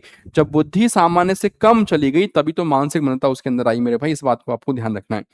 इसमें क्या होगा, लर्निंग डिसेबिलिटी में विशिष्ट अधिगम क्षेत्रों में कठिनाई, जैसे पढ़ने में दिक्कत आ रही है, लिखने में दिक्कत आ रही है, गणितीय क्रियाएं करने में दिक्कत आ रही है। लेकिन जो मानसिक मंद वाला उसको सभी क्षेत्रों में, बोलते हैं ये दिमाग नहीं है यार, पागल है क्या है, पागल हो गया है, बुद्धि नहीं है तेरे अंदर, मतलब इसको हर काम में हर क्षेत्र में दिक्कत आएगी जिसके अंदर क्या है, इंटेलेक्चुअल डिसेबिलिटी है, मानसिक मंदता जिसके अंदर है।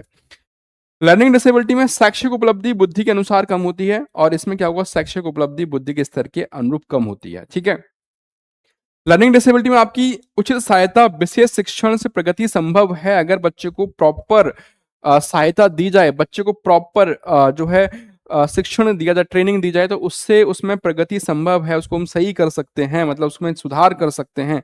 लेकिन इसमें क्या रहेगा, जो प्रगति होगी वो धीमी होती है और सीमित स्तर तक ही संभव होती है, एक लिमिटेड स्तर तक ही संभव रहेगी। ठीक है, तो ये दोनों में डिफरेंस है, आपको पता होना चाहिए। Learning disability and mental intellectual disability both are different things. ठीक है, मतलब यहाँ तो बुद्धि नहीं होगी बच्चे के अंदर। एक बच्चा जिसके अंदर सामान्य बुद्धि है, एवरेज बुद्धि है, एवरेज इंटेलिजेंसी है, उसके अंदर भी लर्निंग डिसेबिलिटी हमको देखने को मिल जाती है। ठीक है, ये बात आपको पता होना चाहिए। ठीक है, और देखो और क्या है, पिछड़े एवं मानसिक मंदता वाले बालकों का बुद्धि स्तर, वातावरण, सांस्कृतिक तथा सामाजिक परिस्थितियां सामान्यतः निम्न स्तर की होती हैं। ठीक है, मतलब जो पिछड़े और मानसिक मंदता वाले, ये मैंने बता ही दिया था अभी उस इमेज में आपको। शिक्षा के क्षेत्र में पिछड़े अथवा मंद गति से सीखने वाले बालकों की प्रगति धीमी होती है, ये भी बात आपको पता है, मैंने बता ही दिया। जबकि अधिगम असमर्थता वाले बालकों की कठिनाइयां विशिष्ट शैक्षिक क्षेत्र जैसे पढ़ना लिखना गणित अभी सारा मैंने जो इमेज में बताया ना वही लिखा हुआ है यहाँ पे, ठीक है। जितना मैंने अभी इमेज में बताया सब वही लिखा हुआ है, ठीक है। तो वहां पे जो डिफरेंशिएट मैंने किया था वही चीजें यहाँ पे बताई गई हैं आपको, आप समझ पाएंगे। अब भी ऐसे बालकों की पहचान कैसे होगी, ठीक है। कौन बच्चा जो है अधिगम असमर्थ बालक है, ऐसे बालकों की पहचान हम कैसे करेंगे, कैसे आइडेंटिफाई करेंगे, क्या क्या लक्षण देखने को मिल सकते हैं। तो देखो ध्यान दीजिएगा, सबसे पहले समय एवं क्रम याद रखने में कठिनाई उनको होगी, ठीक है। Difficulty in remembering time and sequence में दिक्कत आएगी, कार्य पूरा करने में दिक्कत आएगी, उत्तर देने में कठिनाई उनको आएगी, ठीक है। कोई अगर मौखिक निर्देश दिए जा रहे हैं उसमें उसको दोहराने में कठिनाई उनको आएगी, कोई अगर इंस्ट्रक्शंस दिए गए उनको समझने में दिक्कत आएगी, ठीक है।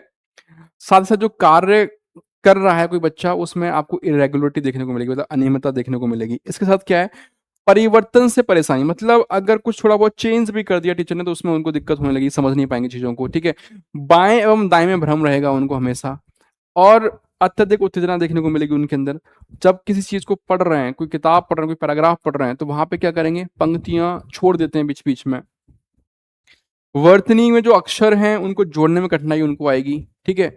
शब्दों का भी गलत अनुमान भी लगा लेते हैं, ठीक है। अक्षरों का उल्टा पढ़ना, लिखा कुछ है, राम लिखा है, पढ़ रहे हैं हमारा, ठीक है, गलत क्रम में पढ़ लेते हैं। तो ये कुछ प्रॉब्लम्स जो है हमको देखने को मिलती हैं, ये आपको ध्यान रखना है। और क्या होगा भाई, शब्दों को छोटा कर देना, मतलब omission of letters in words, कभी कभी जैसे लिखा है, आ, मान लो लिखा है आपका आ, टपक, टपक लिखा है, कभी कभी टप कर देंगे इसको, ठीक है, इस तरीके से, मतलब ओमिशन कर देते हैं, हटा देते हैं कभी कभी। समान दिखने वाले शब्दों में भ्रम रहेगा उनको, सही वाक्य बनाने में कठिनाई उनको रहेगी, ठीक है। संख्या अक्षर हैं उनका गलत क्रम रहेगा, लिखने में अशुद्धियां करेंगे, गलतियां करेंगे, ठीक है। अक्षरों को उल्टा लिखना स्टार्ट कर देते हैं, अक्षरों के लेखन में त्रुटियां करेंगे, अक्षर छोड़ देंगे बीच बीच में, ध्वनि के अनुसार सब लिखने में कठिनाई उनको आएगी, और वर्णमाला के जो अक्षर उनको बोलने में। तो ये बहुत सामान्य से कुछ ऐसे हैं जिनमें बच्चों को दिक्कत होती है। आई होप समझ पाए होंगे। कोई दिक्कत, कोई परेशानी यहाँ तक मेरे हिसाब से किसी साथी को नहीं आनी चाहिए। इसके बाद चलें आगे। चलिए भाई, अब आता है आगे क्या, रोल ऑफ द टीचर, बहुत जरूरी है भाई। अध्यापक की भूमिका क्या है, आप सब अध्यापक बनने जा रहे हैं, ठीक है। क्या भूमिका है एक टीचर की, क्या भूमिका होनी चाहिए शिक्षक की, ठीक है। तो ये सबको पता है, पता सबको है, ठीक है। बस आपको ध्यान रखना है, चीजों को रिमेंबर करके रखना है। सामान्य कक्षा में भी अधिगम असमर्थ अथवा श्रवण बाधित बालक अध्ययन करते हैं। देखो, आपने चीज देखी होगी कि जरूरी नहीं है कि जो अधिगम असमर्थ बालक है उनको हम विशेष विद्यालय में पढ़ा रहे हैं, नहीं, सामान्य कक्षाओं में भी ऐसे बच्चे पढ़ते हैं। अब ऐसे में टीचर की रेस्पॉन्सिबिलिटी बहुत बढ़ जाती है। ऐसे में टीचर को ऐसे बच्चों पे विशेष अटेंशन, स्पेशल अटेंशन देने की जरूरत पड़ती है, और उनको समुचित सहायता देने की जरूरत पड़ती है। आप ऐसे बच्चों को इग्नोर नहीं कर सकते, इग्नोर करोगे तो समस्या बढ़ जाएगी फॉर, ठीक है। समस्या क्या होगी मेरे भाई, और बढ़ जाएगी।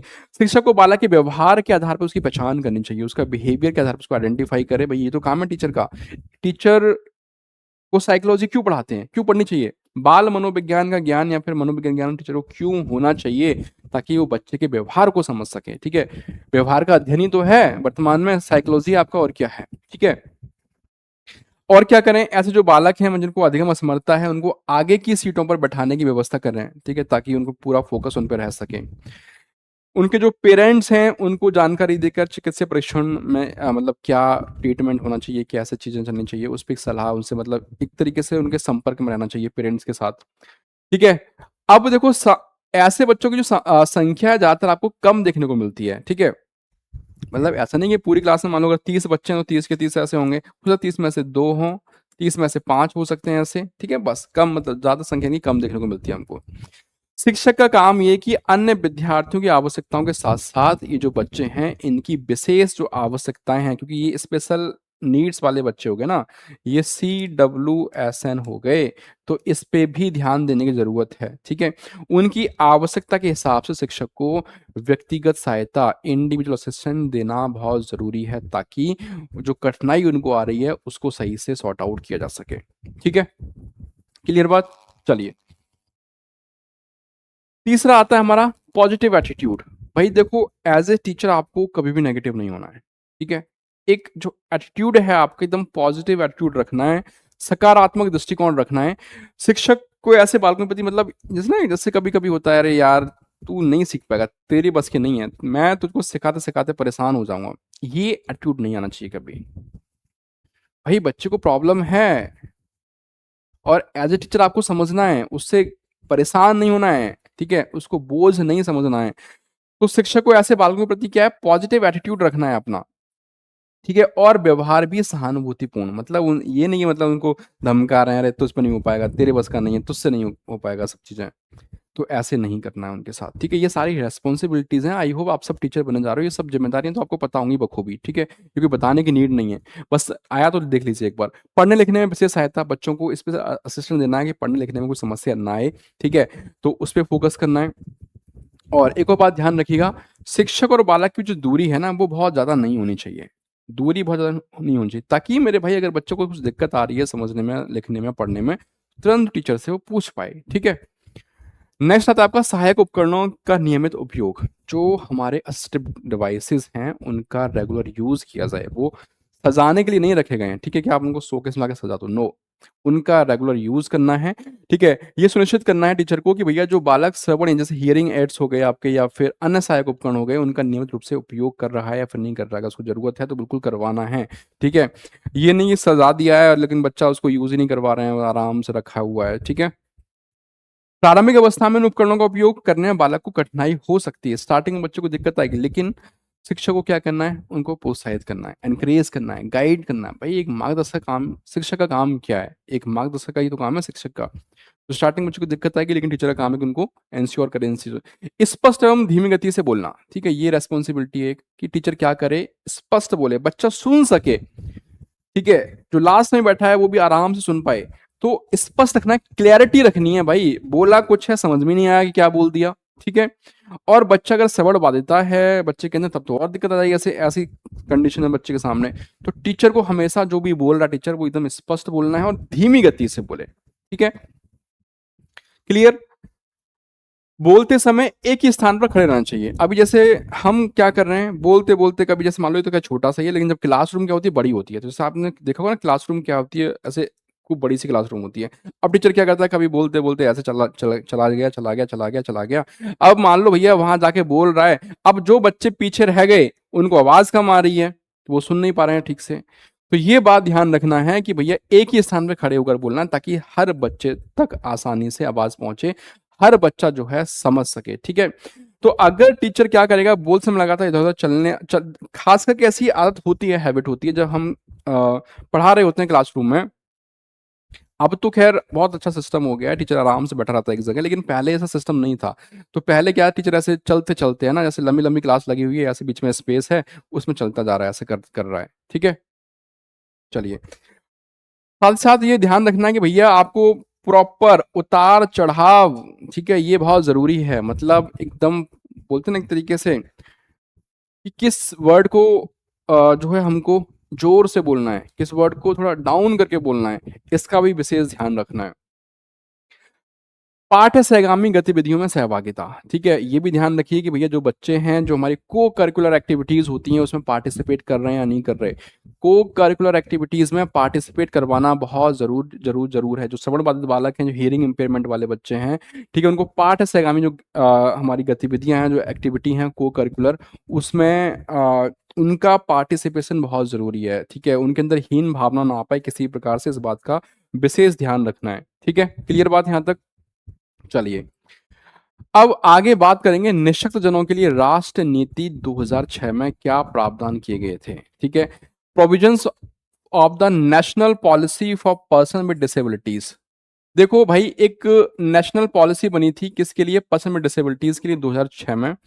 उसमें कुछ प्रावधान थे, उसमें कुछ प्रोविजंस किए गए थे। वो प्रोविजंस कौन कौन से हैं, देखना ध्यान से। निःशक्त व्यक्तियों के लिए राष्ट्र नीति ये मानती है कि भैया वो राष्ट्र के लिए मूल्यवान मानव संसाधन है। कभी भी ऐसे बच्चों को, ऐसे व्यक्तियों को हमें बोझ नहीं समझना, उनको बाधा नहीं मानना है। भाई वो क्या है, एक मूल्यवान संसाधन है, एक वैल्यूएबल रिसोर्सेज हैं, ठीक है। उनके लिए ऐसा अनुकूलतम वातावरण तैयार करना है जिसमें उन्हें समान अवसर मिल सके, ठीक है, उनके जो अधिकार हैं समान अधिकार मिल सके, सामाजिक भागीदारी उनको मिल सके, कोई भी भेदभाव ना रहे किसी भी प्रकार का। राष्ट्रनीति यह स्वीकार करती है कि भैया विकलांग व्यक्ति बेहतर जीवन जी सकते हैं। जो विकलांग व्यक्ति हैं वो भी एक अच्छी लाइफ जी सकते हैं, बशर्ते क्या है, उनको जो भी एक तरीके से सुविधाएं मिल रही हैं वो समान सुविधाएं उनको मिलें, पुनर्वास की सुविधाएं उनको, रिहैबिलिटेशन सुविधाएं उनको मिलें, तो उनका भी जीवन बेहतर हो सकता है, बेटर लाइफ जी सकते हैं वो। ठीक है, दिव्यांग बच्चे भी। तो ये बात विशेष ध्यान रखिएगा कि हमको दिव्यांग लोगों को कोई बोझ बर्डन नहीं समझना है। समझ पा रहे हो मेरी बात को? ये मैंने आपको ऑलरेडी स्टार्टिंग में कवर करवा दिया था। ठीक है, जब हम इंक्लूसिव एजुकेशन वाली यूनिट डिस्कस कर रहे थे मैंने करवा दिया था, लेकिन मेन मेन बातें फिर भी ध्यान रख लेना। ठीक है, यूनाइटेड नेशन कन्वेंशन की हम बात कर रहे हैं 30 मार्च 2007। ठीक है, भारत ने निःशक्त जनों के अधिकारों के संयुक्त राष्ट्र अधिनियम पर हस्ताक्षर किए थे। कब किए थे तो ये ईयर ध्यान रखिएगा, डेट ध्यान रखिएगा। ठीक है, ये जो आपका कन्वेंशन था 3 मई 2008 को प्रभाव में आया था। प्रभाव में कब आता है? 3 मई 2008 को। हस्ताक्षर करने की बात आएगी तो 30 मार्च 2007 को। ठीक है, इसमें क्या था मेरे भाई, जो रिलेटेड मंत्रालय हैं, ठीक है, उनके प्रावधानों को लागू करने का अनुरोध किया गया था। महिलाओं और बच्चों की शिक्षा पर विशेष बल इसमें दिया गया था, ये भी बात ध्यान रखिएगा। महिलाओं और बच्चों पे विशेष विशेष जोर था इसमें। ठीक है, फिर आता है आपका डिसेबिलिटी सर्टिफिकेट। भाई ये क्या है डिसेबिलिटी सर्टिफिकेट? तो आप लोगों ने देखा होगा ना, जो कैंडिडेट डिसेबल्ड पर्सन होते हैं उनके पास एक डिसेबिलिटी सर्टिफिकेट होता है, जिससे उनको मतलब हर जगह जैसे छूट वगैरह मिलती है, चाहे वो ट्रैवलिंग का रहे, कहीं एडमिशन लेने का रहे। तो ये कहा गया मेरे भाई, जो हमारा निःशक्त व्यक्ति अधिनियम 1995, पर्सन विद डिसेबिलिटी एक्ट जिसको हम बोलते हैं, पीडब्ल्यूडी एक्ट जिसको बोलते हो 1995, उसके अंतर्गत निःशक्तता प्रमाण पत्र की व्यवस्था उन व्यक्तियों के लिए की गई थी जिनकी अक्षमता 40% से कम ना हो। यहां से डायरेक्टली प्रश्न पूछा जाता है कि भाई हम कैसे लोगों को शामिल करेंगे, या डिसेबिलिटी सर्टिफिकेट किन लोगों को मिलेगा? डिसेबिलिटी सर्टिफिकेट उन लोगों के अंदर उन लोगों को मिलेगा कि भैया जिनकी जो अक्षमता है, जो डिसेबिलिटी है, वो 40% हो, कम से कम 40% हो। 40% से कम नहीं होनी चाहिए, तो 40% कम से कम होनी चाहिए, ये बात आपको ध्यान रखनी है। 40%, ये डायरेक्टली प्रश्न यहां से पूछा जाता है, कितने परसेंट? तो 40%। अक्षमता से संबंधित लाभ प्राप्त करने के लिए ये चिकित्सीय प्रमाण पत्र आवश्यक माना जाएगा। अगर कोई भी आप इसका बेनिफिट लेना चाहते हैं तो आपके पास ये सर्टिफिकेट होना बेहद जरूरी है। ठीक है, उसके बाद देखो मेरे भाई होता क्या है, 2009 में कुछ नियम में सुधार किया गया। अब सुधार क्या होता है? सुधार ये किया गया भैया, जो प्रोसेस था उसको सरल कर दिया गया था। क्या किया गया इसमें? चिकित्सा बोर्ड, जो मेडिकल बोर्ड था, उसके स्थान पर चिकित्सा अधिकारी, मेडिकल ऑफिसर द्वारा प्रमाण पत्र जारी करने की व्यवस्था करी गई थी। तो ये आपको मालूम है, मेडिकल ऑफिसर के द्वारा ये प्रमाण पत्र जो है आपका बनाया जाता है, और जिसमें डिसेबिलिटी आपकी कितनी होती है? 40%। ये नोट कर लेना, डायरेक्टली प्रश्न पूछता है इसमें। ठीक है, 40% प्रीवियस ईयर में आया हुआ प्रश्न है। सेंट्रल कोऑर्डिनेशन कमेटी की बात करेंगे, केंद्रीय समन्वय समिति। ठीक है, इसमें क्या बातें कही गई, इसमें क्या हुआ?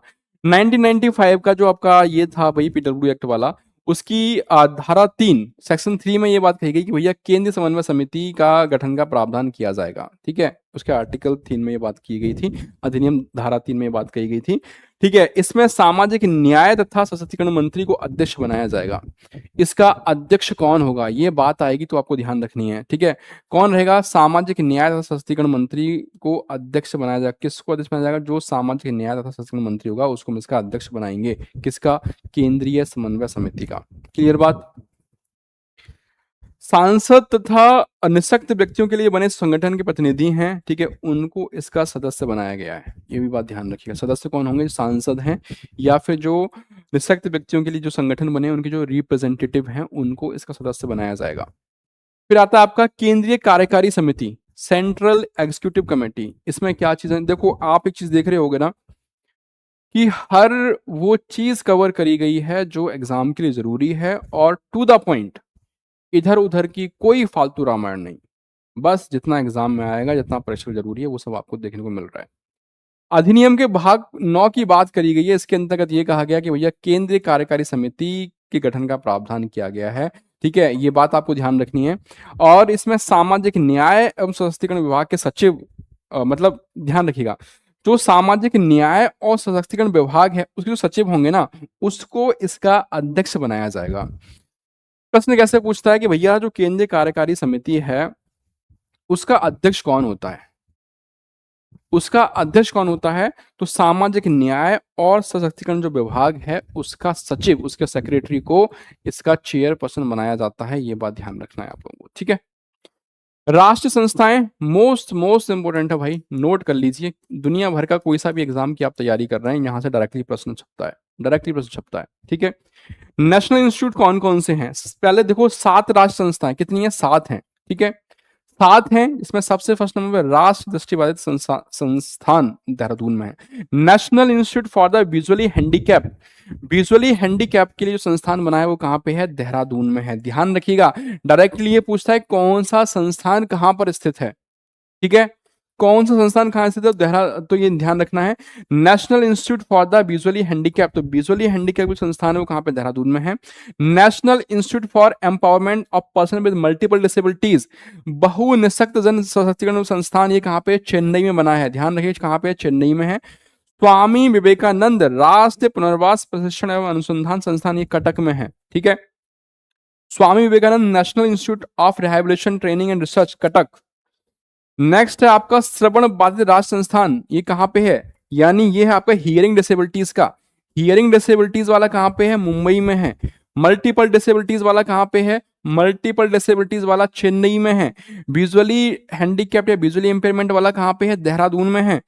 फिर उसके बाद है आपका national institute for the empowerment of person with intellectual disability, मानसिक मंदता जो अभी हमने बात करी थी, इंटेलेक्चुअल डिसेबिलिटी वाला कहाँ पे मेरे भैया? सिकंदराबाद में है, सिकंदराबाद, ठीक है। राष्ट्रीय अस्थि विकलांग संस्थान national institute for locomotor disability वाला कहाँ पे है? कोलकाता में है, कोलकाता में, ध्यान रखिएगा। लास्ट बचा आपका पंडित दीनदयाल उपाध्याय शारीरिक विकलांग संस्थान, ये कहाँ पे है? नई दिल्ली में। सातों के सातों याद हो जाने चाहिए भाई, डायरेक्टली प्रश्न छपते हैं यहां से, ठीक है।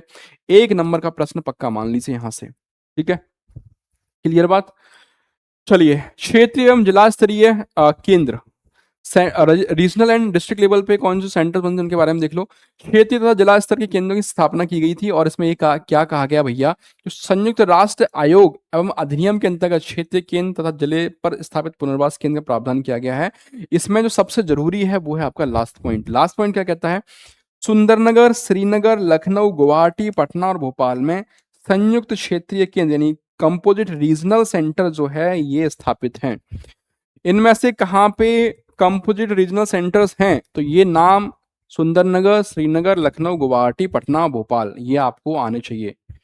चारों के नाम बताऊंगा, इसमें इनमें से कहां पर नहीं या कौन सा है, ऐसे आएगा तो आपको चारों के नाम पता होना बहुत बहुत जरूरी है। नेशनल अवार्ड्स फॉर एम्पावरमेंट, अब भाई देखो जो हमारे ये दिव्यांग हैं इनके लिए, जो निःशक्त जन हैं उनके लिए, उनको एम्पावरमेंट करने के लिए राष्ट्रीय पुरस्कार भी दिए जाते हैं, उनके बारे में ध्यान से देखिएगा, ठीक है। ये पुरस्कार विशेष रूप से उन व्यक्तियों संस्थाओं को दिए जाते हैं जिन्होंने सर्वोत्तम उपलब्धियां, ठीक है ना, सर्वोत्तम उपलब्धियां जो है प्राप्त की हों। संस्था भी हो सकती है और वो व्यक्ति भी हो सकते हैं। इन पुरस्कार का उद्देश्य क्या है? सिंपल सी बात मेरे भाई, अन्य लोगों का ध्यान आकर्षित करना है, जो समाज की मुख्य धारा में सम्मिलित करना है उन लोगों को, ठीक है। सबसे जरूरी पॉइंट था ये वाला, पॉइंट नंबर 4 बहुत जरूरी है। ये पुरस्कार कब दिया जाता है? तो ध्यान रखिएगा, प्रत्येक वर्ष 3 दिसंबर को जब आपका विश्व विकलांगता दिवस मनाया जाता है, ठीक है, उस अवसर पर ये पुरस्कार दिया जाता है। तो 2 क्वेश्चन यहां से बन गए कि विश्व विकलांगता दिवस कब मनाया जाएगा? 3 दिसंबर को। इस पे कौन सा पुरस्कार दिए जाते हैं? तो ये सारे राष्ट्रीय पुरस्कार हैं आपके, ठीक है, ये दिए जाते हैं। और टोटल विभिन्न प्रकार की जो उपलब्धियां हैं उनके लिए कुल 12 वर्गों के अंतर्गत पुरस्कार प्रदान किए जाते हैं। टोटल कितनी कैटेगरीज हैं? 12 कैटेगरीज। तो ये कैटेगरी से प्रश्न बन सकता है, तो 12 कैटेगरीज आपको ध्यान रख लेनी है, इनको भूलना नहीं है, ये बहुत जरूरी है, ठीक है। चलें आगे, राष्ट्रीय विकलांग कल्याण निधि के बारे में बात करेंगे, national fund for the welfare of person with disabilities. तो मेरे भाई ये इनके लिए कमेटी बनी थी, national fund for the welfare of person with disabilities. ये स्थापना कब होती है आपकी? 1983 में। थोड़ा सा लाइट सही हो गई है, एक थोड़ा ब्राइटनेस कम कर देते हैं, एक से, अरे फिर दिक्कत कर रही है, just hold on.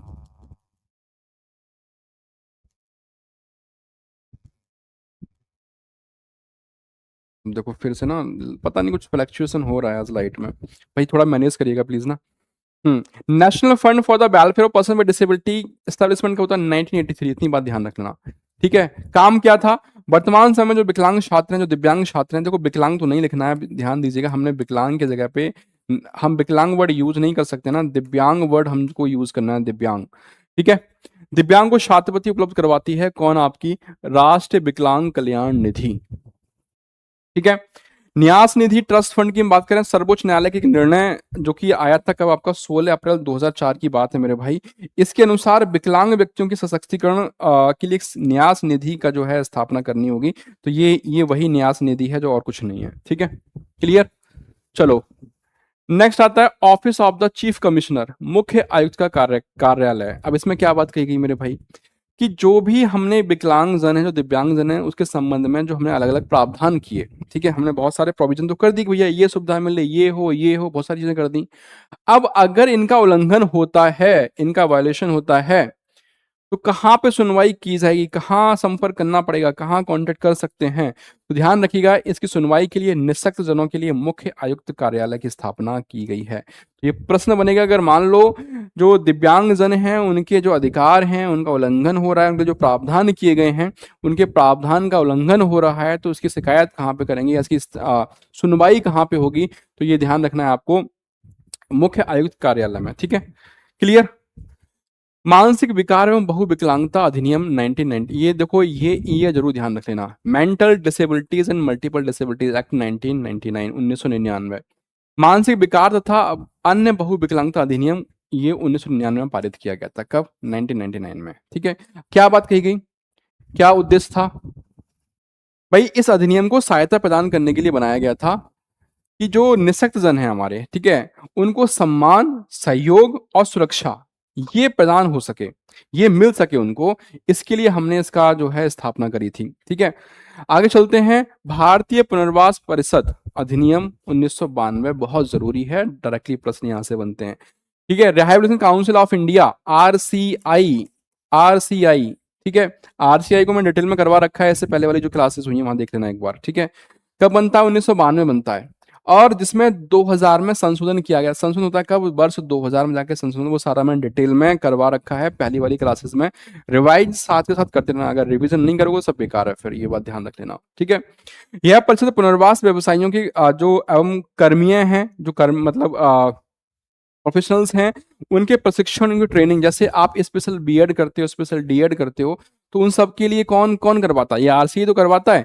RCI approved आपसे सीआरआर नंबर मांगते कि नहीं मांगते कि भैया आरसीआई अप्रूव्ड, आपने जो है ट्रेनिंग ले रखी हो, आपने बीएड कर रखा हो, स्पेशल में आपने डीएड कर रखा हो, ठीक है, तो ये उनके प्रशिक्षण की काम करेगा। उनकी स्पेशल एजुकेशन के जो नियम हैं, अनुप्रयोग हैं, उनके निर्धारण हेतु उत्तरदायी होगा कौन? आरसीआई मैंने करवा रखा है उसमें। ठीक है, वहां देख लेना इसको एक बार।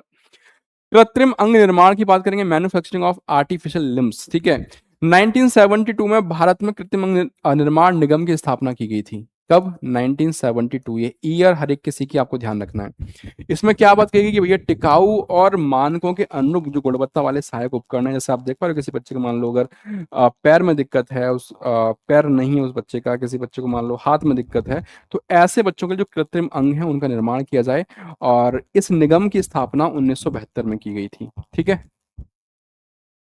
सार्वजनिक भवनों तक सुगम पहुंच। अब जो हमारे सार्वजनिक भवन है वहां तक बच्चा आराम से पहुंच सके, जैसे मैंने बताया प्रॉपर रैंप बनी हुई है, यहाँ से उसकी व्हील चेयर जो है आराम से एक्सेस हो सकती है, आराम से अपनी व्हील चेयर से वो आ जा सकता है। ठीक है, तो भाई आपका जो पीडब्ल्यू एक्ट था 1995 वाला उसी की बात कर रहा है। उसके तहत ये कहा गया कि ये सार्वजनिक भवनों तक बाधा रहित, मतलब कोई रुकावट ना आए। जैसे आप देख पा रहे हैं इस इमेज में, आराम से दिव्यांग व्यक्ति भी अपनी अपनी व्हील चेयर से आराम से आ सकता है। ठीक है, प्रॉपर रैंप वगैरह हो।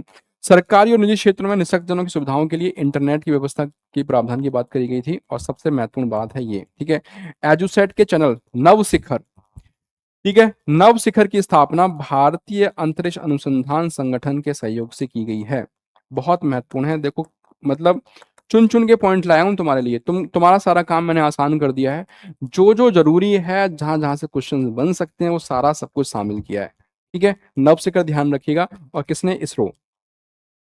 इसके बाद आएगा हमारा नेक्स्ट कार्यक्रम, योजनाएं, अंतर्राष्ट्रीय अभिसमय और नीतियां। ठीक है, तो इसको एक एक करके डिस्कस कर लेते हैं। राष्ट्रीय शिक्षा नीति एवं कार्य योजना, निःशक्त व्यक्तियों के लिए प्रावधान। ये देखो, हालांकि मैं ये ऑलरेडी कवर करवा चुका हूं आपको थोड़ा थोड़ा, ठीक है, लेकिन जो जो चीजें रह गई हैं वो आप यहाँ से कवर कर सकते हैं। अब आपने देखा होगा कि भैया अगर हम बात करें इंडिया की, तो कई लाख विकलांग बालक शिक्षा के अवसर का लाभ नहीं प्राप्त कर पाते हैं। मतलब बहुत कई सारे बच्चे ऐसे हैं जो दिव्यांग हैं, उनको शिक्षा नहीं मिल पाती है प्रॉपर। यहाँ पे कुछ डेटा भी दिया गया है, वो आप देखेंगे तो एक अनुमान के अनुसार 0 से लेके 4 वर्ष यानी जन्म से लेके 4 वर्ष की जो आयु वर्ग के बालक हैं, उसमें 14 लाख तथा 4 से लेके 15 वर्ष के जो आयु वर्ग में बच्चे आते हैं, उनकी संख्या कितनी है? 43 लाख बच्चे हैं। मतलब ऐसे देखो, जो दिव्यांग बच्चों की हम बात कर रहे हैं, उसमें 0 से लेके 4 वर्ष की आयु में लगभग 14 लाख बच्चे हैं, 4 से लेके 15 वर्ष की आयु में लगभग 43 लाख बच्चे हैं, और उसमें से मात्र 5% ही विशेष विद्यालय में शिक्षा ग्रहण कर रहे हैं। ठीक है, तो ये डेटा अपने आप में बहुत चौंकाने वाला डेटा है कि भाई केवल मतलब बहुत लाखों बच्चे जो है शिक्षा से वंचित रह जाते हैं। तो उनको शिक्षा से वंचित ना रखा जाए, उनको प्रॉपर शिक्षा मिल सके, इसके लिए हमारे तमाम प्रावधान जो है किए गए, उन सब प्रावधानों का यहाँ पे जिक्र किया गया है। राष्ट्रीय शिक्षा नीति 1986 में प्रावधान क्या किया गया है उसके बारे में देखेंगे। ठीक है, इसमें ये कहा गया, जो 1986 इसकी धारा 4.9 में ये कहा गया कि भैया सामान्य विद्यालय में शिक्षा दी जाए। ठीक है, सामान्य विद्यालय में शिक्षा मतलब जहां तक संभव होगा शारीरिक रूप से थोड़े विकलांग बच्चे, ये मैंने पहले बता दिया था आपको, अगर मान लो बच्चे के अंदर कम असमर्थता है तो हम सामान्य विद्यालय में पढ़ा सकते हैं।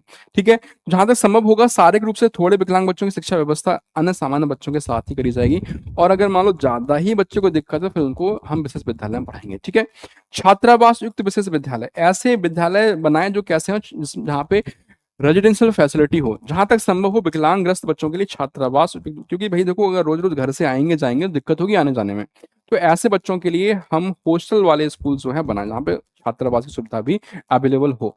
ठीक है, फिर बात करेंगे वोकेशनल ट्रेनिंग की, बात करी गई थी। तो ये ऐसे बच्चों को व्यवसाय प्रशिक्षण दिया जाए ताकि अगर उनको वोकेशनल ट्रेनिंग मिलेगी तो आगे चल के मतलब वो रोजगार के अवसर उनके पास रहेंगे। ठीक है, शिक्षक प्रशिक्षण कार्यक्रम, टीचर ट्रेनिंग प्रोग्राम भी बहुत जरूरी है। निश्चित बच्चों की विशेष समस्याओं को सुलझाने के लिए भाई टीचर को तो ट्रेनिंग जरूरी है ना, अगर टीचर ही ट्रेन नहीं होगा, टीचर नहीं समझ पाएगा तो फिर क्या चीजें होंगी। तो समय समय पे ऐसे बच्चों के लिए टीचर्स को भी हमें ट्रेनिंग की जरूरत है। ये सारी बात हमारी कहाँ कही गई थी? राष्ट्रीय शिक्षा नीति 1986 में। ठीक है, एक सुना होगा आपने पीओए, जिसको बोलते हैं प्रोग्राम ऑफ एक्शन। तो ये प्रोग्राम ऑफ एक्शन कुछ नहीं था, अलग से नहीं था, मैंने हालांकि ये भी मैंने करवा रखा है आपको, ये भी मैंने बता रखा है। जो हमारी 1986 वाली शिक्षा नीति उसमें जो सुधार करे गए थे उसको हमने नाम दे दिया था प्रोग्राम ऑफ एक्शन का, पीओए का नाम दे दिया था पीओए। ठीक है, इसमें फ्लेक्सिबिलिटी इन करिकुलम की बात की गई है, पाठ्यक्रम में लचीलापन होना चाहिए, मतलब बच्चों की जरूरत के हिसाब से उसको हम चेंजेस कर सकें। ठीक है, चाइल्ड सेंटर्ड एजुकेशन की बात करी तो सारी बेसिक सी बातें हैं। ठीक है, सहपाठी सहायता बहुश्रेणी शिक्षण की बात करी गई थी इसमें। ठीक है, इसके अलावा आता है आपका आईईडीसी, इसकी फुल फॉर्म पूछता है। ठीक है, integrated education for disabled children, हालांकि ये भी मैंने करवा रखा है पहले। तो 11वीं पंचवर्षीय योजना में औपचारिक विद्यालय व्यवस्था में हल्के और अधिक विकलांग वाले बच्चों के लिए इंटीग्रेटेड एजुकेशन शिक्षा की योजना करी गई थी। तो ये ध्यान रखिए कौन सी हमारी 5 ईयर प्लान था, तो 11वां था। ठीक है, और यहाँ पे राज्य और जो केंद्र शासित प्रदेश हैं तथा गैर सरकारी संगठन को 100% वित्तीय सहायता का प्रावधान किया गया, और लगभग इसमें 2,84,000 बच्चों को शामिल किया गया, और लगभग 1 लाख विद्यालय इस योजना से लाभान्वित हुए थे। ठीक है, तो ये डेटा भी हालांकि नहीं पूछेगा बट फिर भी आप ध्यान रख सकते हो। इंटरनेशनल कन्वेंशन एंड पॉलिसीज की बात करेंगे। ठीक है, तो विकलांगता की व्यापकता को देखते हुए अंतर्राष्ट्रीय स्तर पर हमने बहुत सारे प्रयास किए, जिसमें 1981-92 को अक्षम व्यक्तियों की दशाब्दी, ये ध्यान रखिएगा, ये बहुत महत्वपूर्ण पॉइंट है। अक्षम व्यक्तियों की दशाब्दी 1981 से 1992, 1981 से 1992 ये घोषित किया गया था, किसके द्वारा? संयुक्त राष्ट्र संघ के द्वारा, संयुक्त राष्ट्र संघ के द्वारा। अक्षम व्यक्तियों की दशाब्दी कब से कब तक? तो 1981 से 1992। ठीक है, किसने घोषित किया? तो संयुक्त राष्ट्र संघ, ध्यान रखिएगा आप लोग। ठीक है, यूनाइटेड नेशन ध्यान रखिएगा। अक्षम व्यक्तियों के लिए अवसरों की समानता पर मानक नियम 1993, इसको सामान्य सभा द्वारा स्वीकार किया गया था। ये बात ध्यान रखना मेरे भाई, भूलना मत, बहुत बहुत जरूरी है। सारा डेटा A to Z आपके लिए एग्जाम ओरिएंटेड है, कुछ भी छोड़ना नहीं है, कुछ भी भूलना नहीं है। ठीक है, अब देखो इसमें efforts towards the UN convention, तो ये भी आपको मालूम है कि संयुक्त राष्ट्र महासभा जो साधारण सभा थी, ठीक है, इसने मैक्सिको द्वारा स्थापित तदर समिति की कार्यक्रम योजना और अंतर्राष्ट्रीय प्रस्तावों का संज्ञान लिया था। इस समिति ने निष्पक्षताओं के अधिकार एवं समानता की सुरक्षा वृद्धि के लिए व्यापक तथा इंटर प्रस्ताव इसने दिए थे, और बाद में एशियाई क्षेत्र के समूह के साथ मैक्सिको ने विचारों का आदान प्रदान की शुरुआत करी थी। इसमें सब जरूरी क्या है मेरे भाई? न्यूजीलैंड जो था इसने सबसे मेन भूमिका निभाई थी, और इसके अलावा जॉर्डन, कोस्टा रिका, श्रीलंका, ठीक है, चेक गणराज्य, दक्षिण अफ्रीका, इन्होंने भी सहयोग इसमें दिया था। ठीक है, हालांकि आप ध्यान, मैंने मतलब हर एक पॉइंट मैंने कवर किया, मैंने कुछ छोड़ा नहीं है अपनी साइड से। ठीक है, historic success of the convention, तो भाई ये सभी को पता है कि काफ़ी अच्छा रहा, बहुत सारे इसकी चीज़ें रहीं। तो इसमें टोटल 159, ठीक है, 159 देशों ने वर्ष 2007 में इस पर हस्ताक्षर किए थे। ये बात आपको ध्यान रखनी है, पहले बता ही दिया है मैंने आपको। ठीक है, इसको उसकी मतलब जो आपका कन्वेंशन है अभी समय को उसकी भूमिका के रूप में मान्यता देने तथा गुणवत्ता के आधार पर न्यूजीलैंड के गवर्नर जनरल आनंद सत्यानंद सत्यानंद है ना, ठीक है, सत्यानंद को 2008 का विश्व निःशक्तता पुरस्कार दिया गया था। किसको दिया गया, ये बहुत जरूरी पॉइंट है भाई, ध्यान कर लेना, नोट कर लेना, लिख लेना इसको, ठीक है, भूलना मत। जब पेपर में आएगा तो फिर देखो ऊपर नीचे ये क्या हो गया। ठीक है, चलिए, तो ये भी मैंने बता ही दिया था आपको, हालांकि सब करवा रखा है, ये तो एक बार वहां से देख लेना, ये मैंने पहले करवा रखा है। कुछ आर्टिकल्स हैं मेन मेन, ये आर्टिकल्स एक बार पढ़ लीजिएगा, हालांकि ये सारी आर्टिकल्स मैंने पहले से करवा रखी हैं, सारा कुछ आपको देखने को मिल जाएगा। ठीक है, यहाँ पे दे रखी हैं आर्टिकल 8, आर्टिकल 9, ठीक है, ये सब यहाँ पे है। तो आर्टिकल क्या है, जागरूकता उत्पन्न करना, उत्पन्न, थोड़ा टाइपिंग एरर है, ठीक है, उत्पन्न करना, अवेयरनेस रेजिंग है ना, एक्सेसिबिलिटी वाला 9 है। 19 में आपका क्या है, 19 में बात करिए स्वतंत्र जीवन और समुदाय में समावेश की बात करिए, तो ये सारा एक बार देख लीजिएगा, सारा कुछ मैंने करवा रखा है। मॉनिटरिंग कमेटी की बात करेंगे मेरे भाई, तो देखो यहाँ पे क्या था, जो निःशक्त जन है, ठीक है, उनके लिए क्या था, एक मॉनिटरिंग कमेटी की बात करी गई थी, इसका गठन किया गया था। इस समिति में क्या था मेरे भाई, कि अभी समय में सम्मिलित जो देश हैं उसमें निरंतर प्रतिवेदन प्रस्तुत करना, और वो जो अधिकार हैं, अधिकार संरक्षण की दिशा, ठीक है, इससे संबंधित जितने भी विवरण हैं वो प्राप्त करने की अपेक्षा करती है। ठीक है, ये सारी बात कही गई थी। और ये समिति जो थी वो मेन बात है कि 18 स्वतंत्र सदस्य, कितने मेरे भाई, 18 कितने हैं, 18 स्वतंत्र सदस्य हैं इसमें। और समिति की जो बैठक है वो कब होती है, वर्ष में 2 बार, ठीक है, ट्वाइस अ ईयर, वर्ष में 2 बार, ठीक है।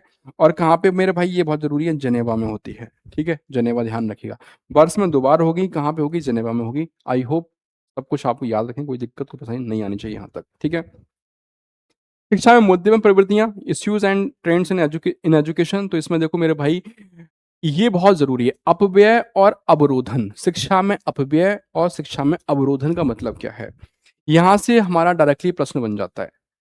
अपव्यय का मतलब क्या है मेरे भाई, वेस्टेज। तो देखो थोड़ा सा याद रखना, भूल वैसे अक्सर क्या है, डाउट रहता है, अक्सर हम भूल जाते हैं, लेकिन थोड़ा सा हिंट से याद रखना। देखो जो अपव्यय है इसका मतलब क्या होता है कि बालक क्या है, शिक्षा पूरी करे बिना बीच में ही ड्रॉप आउट कर जाता है, बीच में ही क्या है, स्कूल छोड़ देता है। देखो वेस्टेज के हम किसको बोलते हैं, वेस्टेज, जैसे हम खाना खा रहे हैं तो क्या बोलते हैं, ये खाने को वेस्ट नहीं करना चाहिए, ठीक है, छोड़ना नहीं चाहिए, खाना बिगाड़ना नहीं चाहिए। तो वेस्टेज मतलब जो बेकार छोड़ रहे हैं हम, तो वैसे ध्यान रखना वेस्टेज में क्या होगा, बीच में ही बच्चा शिक्षा पूरी करने से पहले ही विद्यालय छोड़ जाता है, जो उसकी शैक्षिक अवधि है वो पूरी होने से पहले ही विद्यालय छोड़ जाता है, ये कहलाता है अपव्यय, जिसको बोलते हैं क्या, वेस्टेज। ठीक है, फिर आता है आपका अवरोधन। अवरोधन में क्या है मेरे भाई, इसमें बालक एक ही कक्षा में, मतलब बार बार, जैसे पास ही नहीं हो पा रहा है, बार बार 5वीं कक्षा में रह रहा है, मतलब किसी बालक का एक ही कक्षा में निर्धारित अवधि से अधिक समय तक बने रहना, सामान्यतः कक्षा में अनुत्तीर्ण होने के कारण उसी कक्षा को दोबारा पढ़ना, 5वीं में फेल हो गया, फिर 5वीं में फेल हो गया, फिर 5वीं में फेल हो गया, तो ये होता है अवरोधन। ठीक है, एक ही कक्षा में बार बार रुक जाना अवरोधन कहलाएगा। अगर बच्चा एक क्लास में बार बार रुक रहा है, पास ही नहीं, जैसे ज्यादातर क्या, तो जैसे पहले, अभी तो बहुत आसान हो गया, पहले जब 10th और 12th के एग्जाम हुआ करते थे मेरे भाई, खास करके यूपी बोर्ड में, बालक पास ही 2-3 साल में पास ही नहीं हो पा रहा है 10, अब तो बहुत आसान हो गया पास करना, पहले के टाइम में बड़ा मुश्किल था। ठीक है, अब तो 80-90% बड़े आराम से आ जाते हैं, लेकिन पहले पास होना ही, फर्स्ट डिवीजन 60% जिसके आ गया तो राजा कहलाता था, जिसके 60% आ गए ना, जिसके फर्स्ट डिवीजन आ गई, वो राजा कहलाता था। आज के टाइम में तो कोई वैल्यू नहीं है 60% की। तो मतलब बार बार फेल हुआ जा रहा है एक ही क्लास में, तो ऐसी कंडीशन कहलाती है क्या, अवरोधन। तो ये डायरेक्टली प्रश्न बनता है, शिक्षा में अपव्यय का मतलब क्या है, शिक्षा में अवरोधन से मतलब क्या है। ठीक है, अपव्यय मतलब बीच में स्कूल छोड़ दिया, उसने पढ़ाई छोड़ दी, बीच में ही वेस्टेज कर दिया। ठीक है, नेक्स्ट हम बात करेंगे 3 भाषाओं का अध्ययन। देखो भाई यहां से 2-3 बातें आपको ध्यान रखनी है। जब हम त्रिभाषा सूत्र की बात करते हैं, जब आपने एनसीए पढ़ा होगा, मैंने कवर करवा रखा था ये बेसिकली, वहां पे 3 भाषाओं की बात करी गई थी। अब क्वेश्चन ये आता है कि भैया त्रिभाषा सूत्र किसकी देन थी, ठीक है, कोठारी आयोग या मुदालियर आयोग। तो पहले 2 बातें ध्यान रखो। देखो जो भैया आपका मुदालियर आयोग है, उसने ये सुझाव दिया कि निम्न और उच्च माध्यमिक स्तरों पर छात्रों को 2 भाषाओं का अध्ययन कराना चाहिए। तो अगर मैं बात करूँ कि कुछ जो सूत्रपात था, ठीक है? मतलब सूत्रपात कुछ सीमा तक, भई देखो स्टार्टिंग किसने करी थी आपकी मुदालिर आयोग ने, लेकिन एग्ज़ाम में कोठारी अगर डायरेक्टली पूछ रहा है, त्रिभाषा सूत्र का प्रतिपादन किसने किया? त्रिभाषा अगर आ गया वहाँ पे, तो वहाँ पे आपको ध्यान रखना है, वहाँ पे आपको कोठारी आयोग ही लगा के आना है। क्योंकि मुदालिर आयोग ने 2 भाषाओं की बात करी थी, तो उसके बाद से भी तीसरी भाषा ऐड करेगी, इसलिए यहाँ पे इसका नाम दिया गया है, आपको ये ध्यान रखना, ठीक है? कोठारी आयोग ने इसमें क्या किया? संशोधन किया। जो सुझाव था मुदालिर आयोग का, उसमें इसने संशोधन किया और ये कहा कि भैया हमको निम्न माध्यमिक स्तर पर 3 भाषाओं और उच्च माध्यमिक स्तर पर 2 भाषाओं का अध्ययन किया जाना चाहिए। तो त्रिभाषा सूत्र था, इसलिए कोठारी आयोग की देन है, कोठारी आयोग की देन है, ये बात ध्यान रख लीजिएगा, ठीक है? अब इन 3 भाषाओं में कैसे-कैसे क्या बात कही गई वो देखो एक बार, ठीक है? तो हिंदी भाषी राज्य जो हैं, जहाँ पे हिंदी बोली जाती है, वहाँ पे क्या था? हिंदी, अंग्रेजी तथा एक आधुनिक भारतीय भाषा, जिसमें दक्षिण की कोई भाषा होनी चाहिए। मतलब जो हिंदी भाषी राज्य हैं, हिंदी बोली जाती है, वहाँ पे हम एक तो पढ़ाएँगे बच्चे को हिंदी, ठीक है? एक पढ़ाएँगे उसको अंग्रेजी। जो तीसरी भाषा होगी, वो कोई साउथ की भाषा होगी, दक्षिण की भाषा होगी, ठीक है? ठीक है? आ रही बात समझ में? और जो हिंदी भाषी राज्य हैं, ठीक है? जहाँ पे हिंदी नहीं बोली जाती है, जैसे साउथ हो गया, ठीक है? वहाँ पे हम क्या करेंगे? पहली भाषा हिंदी, फिर क्षेत्रीय भाषा और अंग्रेजी, ठीक है? मतलब जो वहाँ की रीजनल लैंग्वेज है, तो इस तरीके से हिंदी भी आ गई, क्षेत्रीय भाषा भी आ गई, अंग्रेजी भी आ गई। तो कैसे-कैसे त्रिभाषा की बात करी गई थी? हिंदी राज्यों में क्या होनी चाहिए? गैर हिंदी राज्यों में क्या होनी चाहिए? ये सारी बातें आई होप आपको देखने को मिल गई। ठीक है? इस तरीके से मेरे भाई ये यूनिट का हो जाता है the end. Contemporary India and education हो गया फाइनल। 4 क्लास लगी टोटल, 4 क्लास में द एंड कर दिया और ये क्लास में आपको मैक्सिमम हमने बहुत कई सारे टॉपिक्स जो है कवर कर लिए। तो अब आप परेशान मत होइएगा मेरे भाई, ठीक है? आपसे जो कमिटमेंट किया है वो पूरा रहेगा, हमेशा रहेगा। इतना आप लोग रिवाइज़ कर लीजिएगा, बहुत कुछ करवा दिया है, ठीक है? इस यूनिट को अच्छे से कर लीजिए। कंटेम्परेरी इंडिया एंड एजुकेशन आपका कंप्लीट हो जाता है यहाँ पे और इससे पहले की जो 3 यूनिट हैं, वो भी बहुत-बहुत ज़रूरी हैं, वो देखना बहुत ज़रूरी है, ठीक है? उनको मत मिस मत करिएगा। कोई भी समस्या, कोई भी दिक्कत आ रही है, नंबर नोट डाउन कर लीजिए 7217246711, ठीक है? 7217246711 व्हाट्सएप कर सकते हैं। किसी भी क्लास में समस्या आ रही है, मेरी क्लास में समस्या आ रही है, किसी और टीचर की क्लास में समस्या आ रही है, व्हाट्सएप करिएगा प्लीज़, कॉल मत करना, ना कॉल नहीं लग पाती फिर आप लोग परेशान होते हो, तो व्हाट्सएप डाल दीजिएगा जो भी समस्या आपको आ रही है। क्लास कैसी लगी अपना फीडबैक ज़रूर शेयर करिएगा भाई। आप लोगों की इतनी मेहनत की जा रही है कंटेंट में, आप भी देख रहे होंगे ना कि सारी सेलेक्टेड चीज़ें हैं।